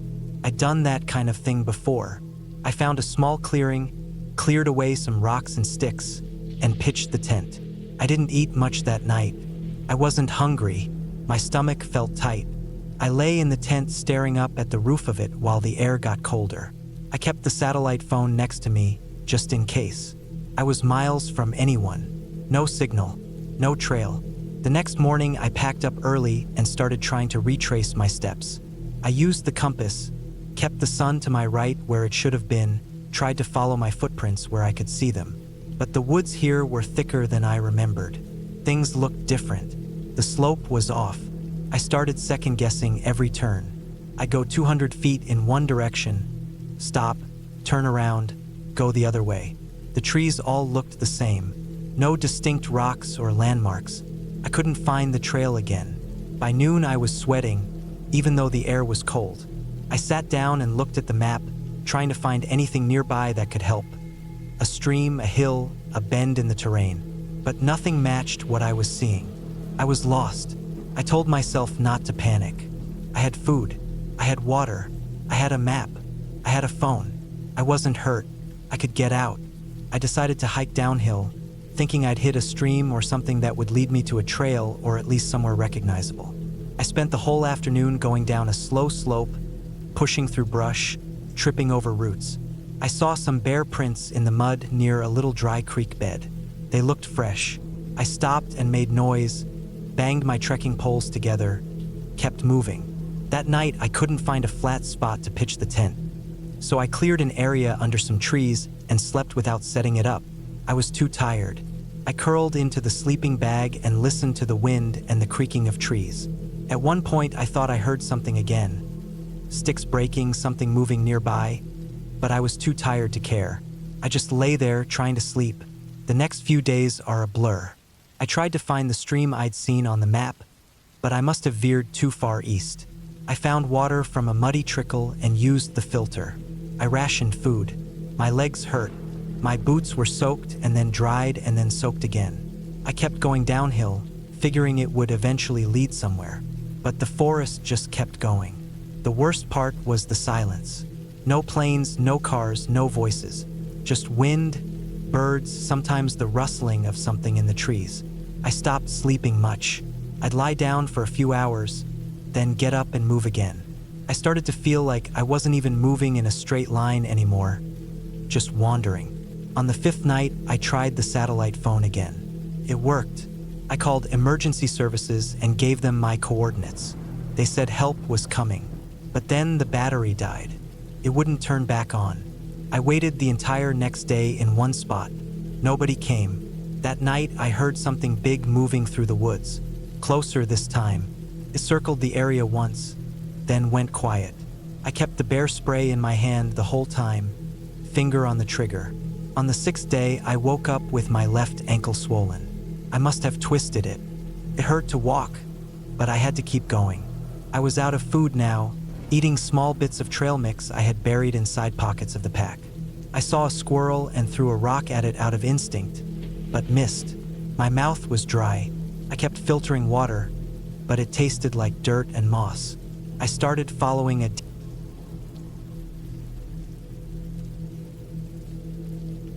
I started the trip early in the morning, just before the sun had fully risen. The sky was that pale, dull color it gets right before the light spills over the mountains.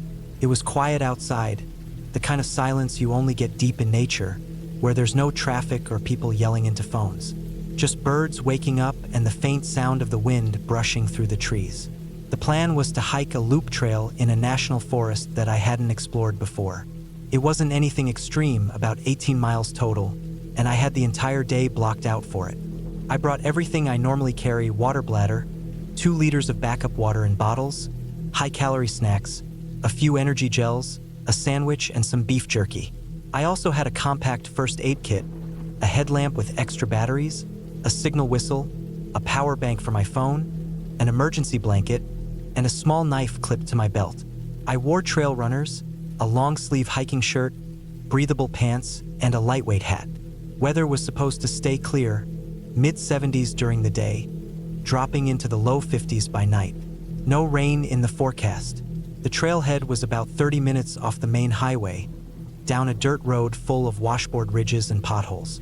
My old SUV rattled and groaned the whole way in. When I finally parked, mine was the only car in the gravel lot.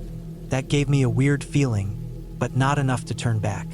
I just figured it was a weekday and this trail was less popular. The first few hours went smooth. The trail climbed slowly through pine forest, winding along the base of a ridge that grew steeper as I gained elevation. The air smelled like sap and dry earth. I could hear squirrels in the trees and the occasional flutter of birds. I crossed a small stream around mile 3 and refilled my bottle with the filter straw. I checked my GPS watch every now and then just to make sure I was still on the loop. Everything looked good. Around mile 6, the trail forked. One path followed the original loop I had planned, the other was a marked shortcut. Less maintained, narrower, and less traveled, but it would shave off about 3 miles and cut right across the interior of the loop. I stood there for a minute. I had made good time so far, and I figured I might take the shortcut and finish the hike earlier than expected. That way, I'd have time to stop for food on the drive back. I didn't think twice. I took the shortcut. First, it wasn't bad. The trail was thinner, a little overgrown, and I had to step around roots and duck under low branches. The elevation started to drop, and soon I was descending into a thicker part of the forest. The trees here were older, taller, with heavy moss hanging off them like ropes. The air smelled damper, less like pine and more like wet bark. It felt like the sun had vanished, even though it was still mid-morning. The light barely made it through the canopy. About 20 minutes into the shortcut, I noticed how quiet it had become. No more birds, no more squirrels. Just the sound of my footsteps and the occasional rustle of leaves. I didn't like that. I told myself it was normal. Animals get quiet when they sense people, but still, it made me uneasy. The trail got harder to follow. It hadn't been maintained in a long time. In some places, it was just a narrow gap in the undergrowth, barely visible unless you were really looking. I kept checking my GPS, which still showed I was on a mapped path. That gave me some reassurance, so I kept going. Then I reached a steep slope. The trail dropped sharply downhill, and the soil was loose with gravel and old leaves. I had to crouch and slide on the balls of my feet, using tree trunks to slow my descent. I slipped once and landed hard on my right knee. It wasn't bad, just a scrape, but I sat there for a minute catching my breath. That's when I noticed something strange. The trail didn't continue at the bottom. It just stopped. I looked around and saw no markers, no worn path, nothing but wild underbrush and dense trees. I stood up, brushed the dirt off my pants, and checked my GPS again. It still showed the shortcut trail, but I had gone slightly off to the side. I tried to adjust my position, moving in the direction the map suggested. But it didn't help. The signal bar dropped to 1 dot. Then it vanished. My phone lost GPS. The map froze. I waited a few minutes, walking around in a slow circle, holding the phone up. Nothing. Just a spinning wheel. The trail was gone. I knew better than to panic. I took a breath, took out my compass, and tried to reorient myself based on the last known location. I knew the direction I had come from, and I figured I could backtrack uphill to where the trail had been clearer. But when I looked back, everything behind me looked identical. The slope was steep, the trees thick, and there was no visible path. Just woods. Still, I had no other choice. I started climbing back, using the compass to keep my bearings. It was slow going. The slope was worse than I remembered. My legs were getting tired, and I was sweating hard. I stopped once to drink water and eat an energy bar. I climbed for what felt like an hour, but the trail never reappeared. Either I had gone off course again, or the trail was never really there to begin with. The GPS still wasn't working. I checked my watch. It was 1:10 p.m. That's when I started to feel the fear. I wasn't just turned around. I was lost. I tried to calm down and think rationally. I had supplies. I had water, food, gear. I wasn't injured. I just needed to find a high point, get a better view, and try to reconnect with the trail. I scanned the slope and spotted a boulder formation above the trees. It wasn't far, maybe a 15-minute climb, but it was steep and uneven. I made my way toward the rocks, pulling myself up with tree roots and grabbing onto branches. My legs were shaking. My palms were scraped raw. I reached the base of the rocks and climbed up carefully. At the top, I could see over the treetops, but it didn't help much. All I saw was forest. Endless, silent forest stretching in every direction. No roads, no trails, no smoke, no movement. Just trees. The sun was past its highest point. I realized I had maybe 6 hours of daylight left. I climbed down and decided to walk downhill in a straight line. Most trails, roads, or rivers run along valleys. I figured I might intersect something man-made eventually. I moved slow, marking trees with scratches from my knife so I wouldn't circle back.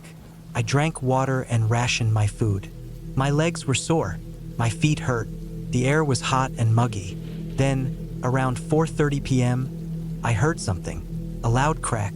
Not a branch falling. Something heavier. I stopped, held my breath. Another crack. Closer. Then a rustling sound.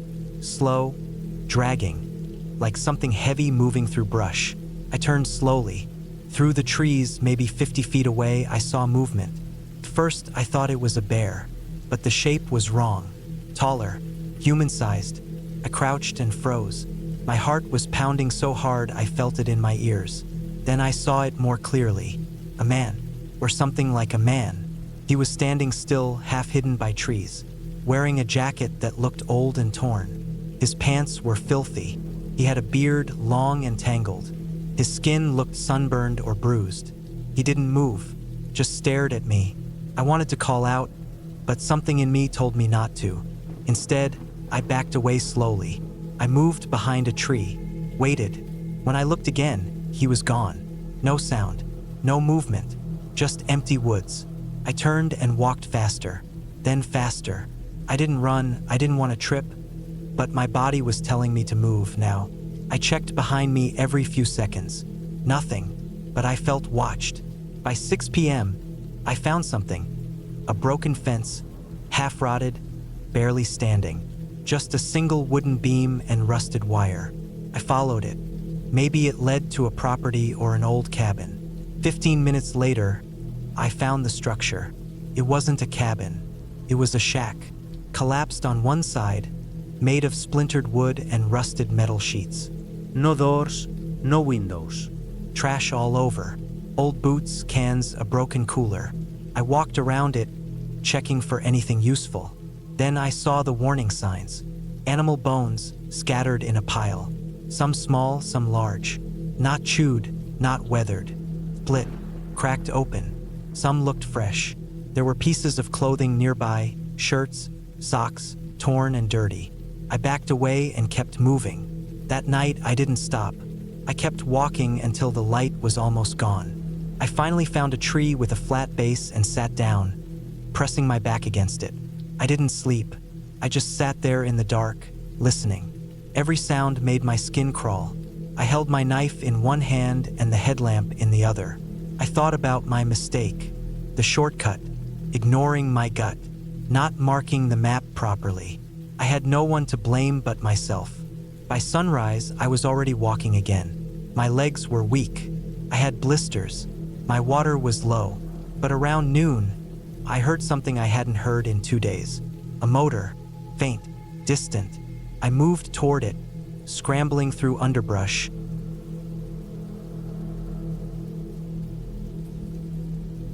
I don't know why I chose that trail.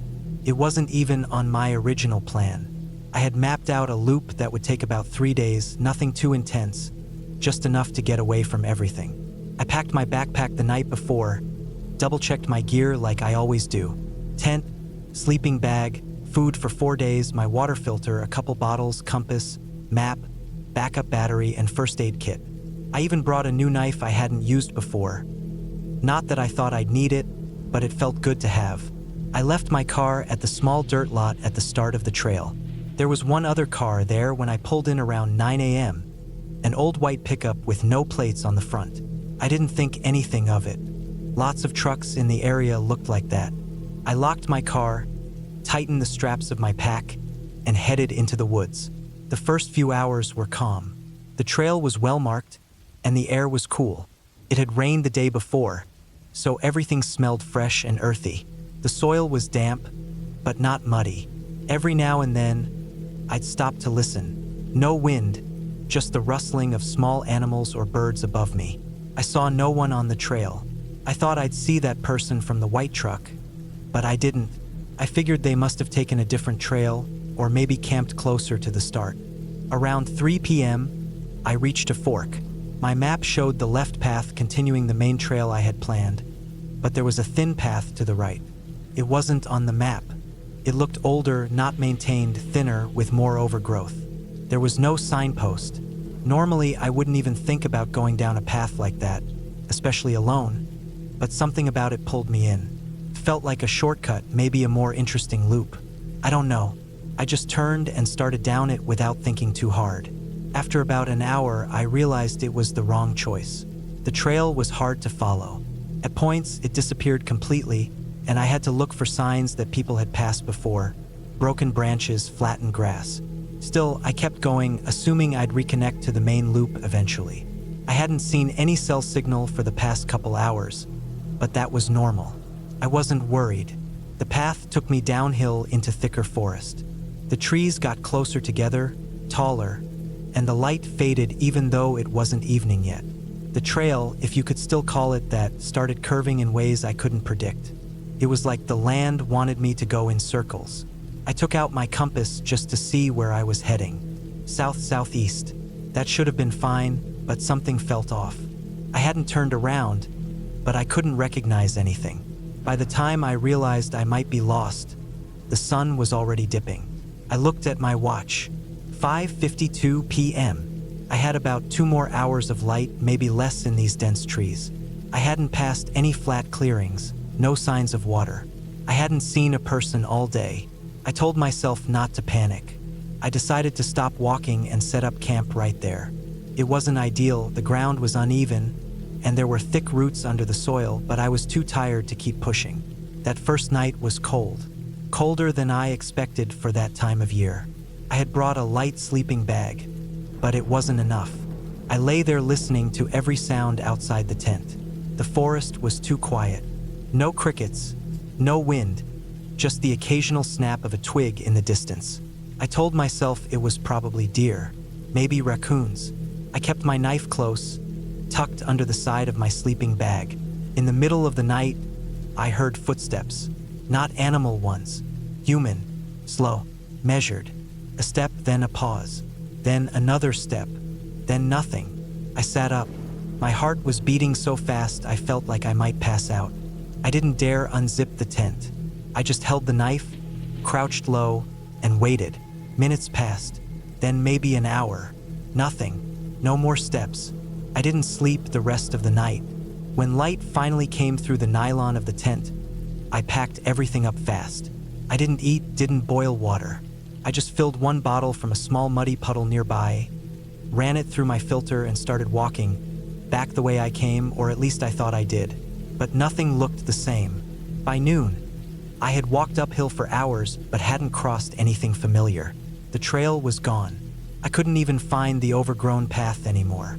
I climbed a small boulder for a better view and saw nothing but trees in every direction. I couldn't even hear any distant roads or rivers.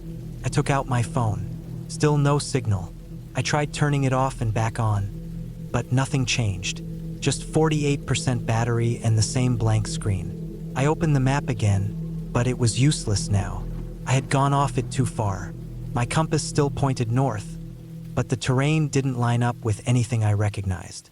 I was just in the middle of green and brown, like the forest had swallowed me whole. That second night, I found a better spot to sleep, under a group of thick pines where the ground was dry and flat. I made a small fire with my emergency lighter. Not to cook anything, just for light. I still hadn't eaten more than a protein bar and some trail mix. I couldn't force myself to eat more. My stomach was twisted. As I sat by the fire, I noticed something again. That feeling, like I was being watched. It wasn't just nerves this time. I could feel it, the heaviness, the pressure of it. I stood up and turned slowly, shining my flashlight out into the trees. Nothing, but the forest didn't feel empty. That night, I woke up again. Not from sound, but from instinct. Something had changed.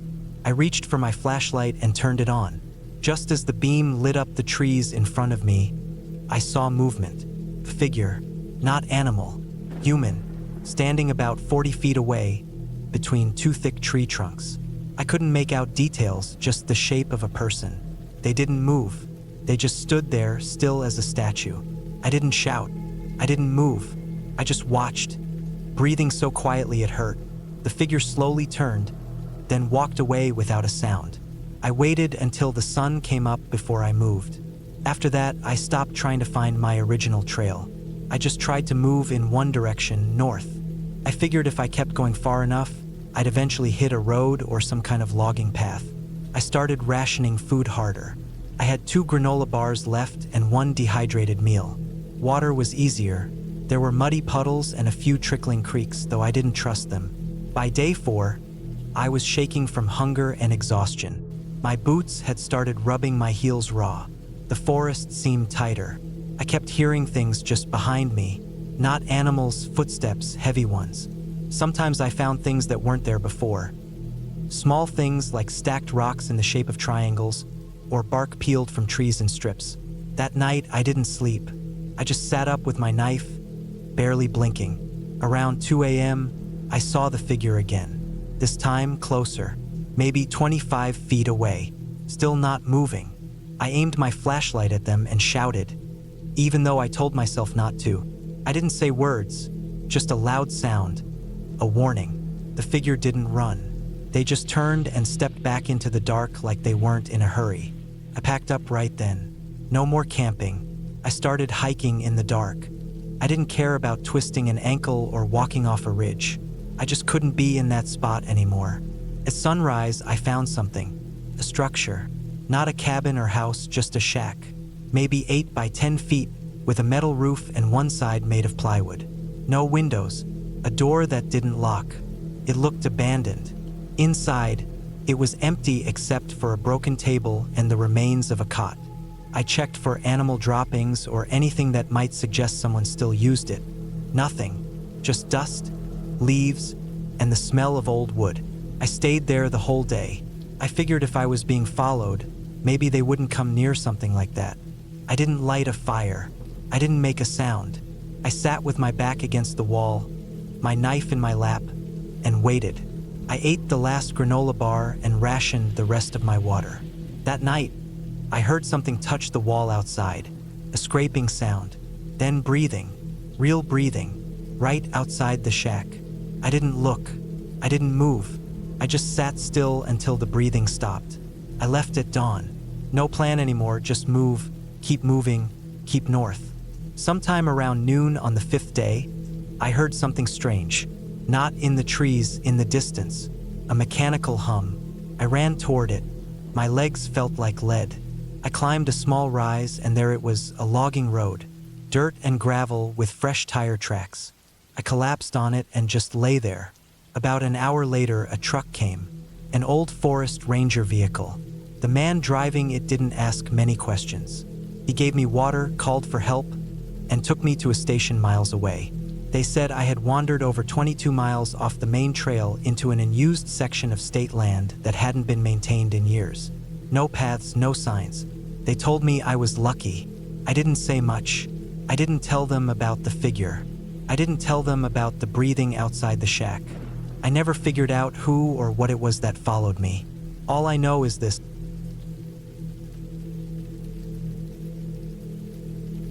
I don't really like telling this story, but sometimes when I'm lying awake at night, or when I hear a helicopter pass overhead, it all comes back to me.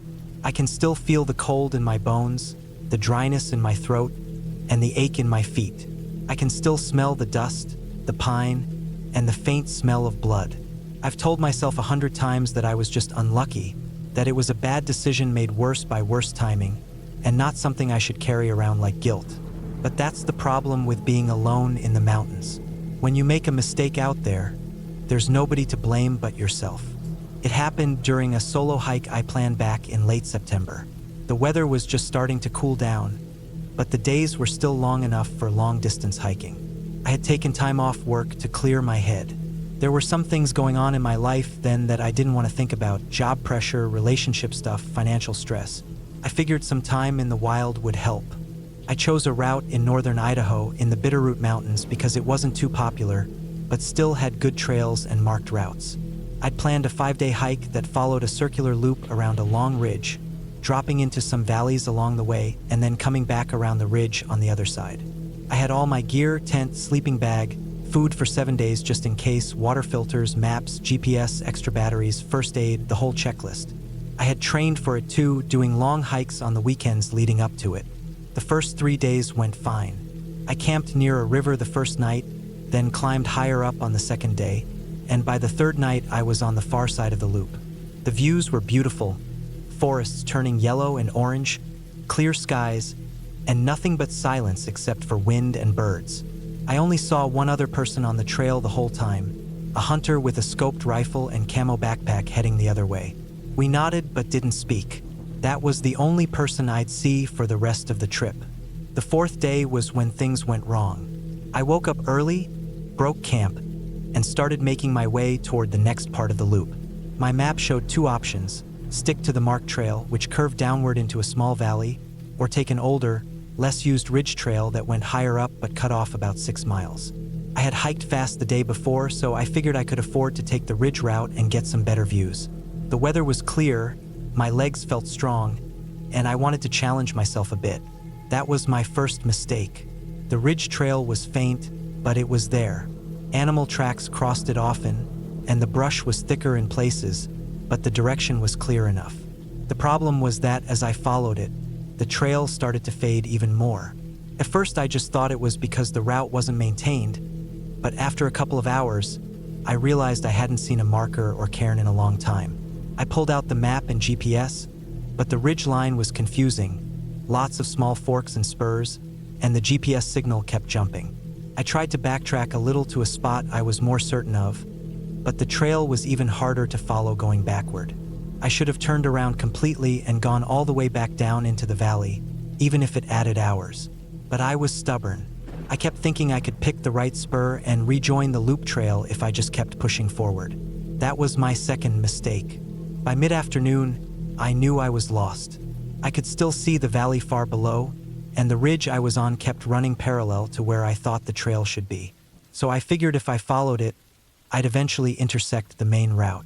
But the ridge kept narrowing, the brush thickened, and I found myself scrambling over rocks more than hiking. My legs were scratched up from thorns, and I was moving slower and slower. Then the wind picked up. Not a breeze, but a strong, steady wind that came from the west, pushing cold air across the ridge. The sky was still clear, but the sun was sinking, and I knew I had to find a place to set up camp soon. I was on exposed ground, no flat space to pitch a tent, and trees were becoming sparse. I found a sloped area just off the ridge, tucked behind a cluster of rocks, where the wind was weaker. It wasn't ideal, but I was too tired to keep going. That night, it got cold, much colder than the nights before. My sleeping bag was rated for freezing temperatures, but the wind kept pulling heat away. I slept badly, kept waking up shivering, and around 2 a.m., I realized I'd made another mistake. I didn't fill my second water bottle before setting up camp. I had less than half a liter left. I thought about melting some of the frost that had formed on the rocks, but it wasn't enough. When the sun came up the next morning, my mouth felt dry and my legs sore. I packed up and kept going east along the ridge, still convinced I'd run into the trail. But instead, the ridge narrowed into a rocky spine with steep drops on both sides. I had to crouch and crawl in some places. The GPS was useless now, just kept circling back and forth like I was spinning in place. I saw what looked like a line of trees in the distance and aimed for that. The closer I got, the more I realized that the terrain was worse than I thought. Loose rock, dry dirt, almost no shelter, and no water. By midday, I was sweating hard but barely making progress. I rationed the last of my water and felt my stomach twist with hunger, though I still had food in my pack. My lips were cracking. The dryness made me dizzy. Every step felt heavier. I sat down on a rock and took off my pack. When I looked around, it hit me. I hadn't seen a single person, a single trail marker, or even a sign of another human for almost 24 hours. I was totally off trail. I decided to drop down into the valley, even though the slope was steep. I figured I'd find water down there, maybe a creek or a spring. It was dangerous, but staying on the ridge meant certain dehydration. I checked my map again, guessed my position as best I could, and started descending. At first it was manageable, sliding down loose gravel using tree trunks for support. But the deeper I went, the thicker the forest became, and the harder it was to move in a straight line. Fallen trees blocked my path. I slipped and fell once, twisting my ankle not badly, but enough to make walking slower. Took the rest of the afternoon to reach the bottom, and there was no creek, just dry leaves, ferns, and more trees. Couldn't believe it. My legs were shaking. I dropped my pack, leaned against a tree, and just sat there for a while. I wanted to scream, but it wouldn't have helped. That night, I didn't set up a tent. I just lay in my sleeping bag under the trees, too exhausted to care. I didn't eat. I didn't drink. I just curled up and tried to sleep, but my body was too dry. My tongue felt swollen. My head throbbed. The next morning, I knew I couldn't keep going like that. I had to find water. That was the only priority. I left most of my gear behind. Tent, some food, spare clothes. Took only the essentials and started hiking downhill. The forest kept going down and down until around midday I heard something. A faint trickling sound. I stopped, listened. There it was again. I pushed through thick brush, followed the sound, and finally found a tiny stream coming from a crack in the rocks. It was barely flowing, but it was enough. I dropped to my knees, filled both bottles, and drank deeply. I didn't even bother filtering the first few gulps. I just needed it in me. I soaked my shirt, wiped my face, and sat there for over an hour, recovering. That water gave me life again, but I still had no idea where I was. I thought about climbing back to the ridge to try to reorient myself, but my ankle hurt worse now, and I didn't want to risk it. Instead, I decided to follow the stream. Water usually flows down to rivers or valleys where trails and roads might be. That became my new plan. Just follow the water. The next 2 days blurred together. I followed the stream, slept on cold ground, ate less and less. I had to crawl under logs, fight through brush, and once saw a bear in the distance. It didn't see me, or maybe it didn't care, but it made me stay alert. I made noise as I moved. My whole body ached, especially my ankle. At night, I wrapped it with strips from my shirt. The pain got worse and my right foot began to swell. On the 6th day, I saw something that nearly made me cry. A footprint. It wasn't mine. A fresh one in mud near the stream. Big, with deep tread. Someone had passed through recently. I followed the stream faster now, limping, almost falling in a few times. And then, near evening, I saw a wooden bridge. It was small and rough, built from logs, but it crossed the stream. I crossed it and found a faint trail on the other side. It wasn't wide, but it was clearly used. I followed it for hours into the dark until I saw something even better. An old trail marker nailed to a tree, a painted triangle. I knew then I had found a backcountry trail, maybe used by rangers or hunters. I kept following it until the next morning, when I stumbled onto a wider dirt road. And an hour later, I saw a truck parked ahead, with 2 hunters unloading gear. I waved, limping toward them, barely able to keep standing. They looked shocked when they saw me. I didn't say much, just that I'd been lost and needed help. They gave me water, some food, and one of them drove me to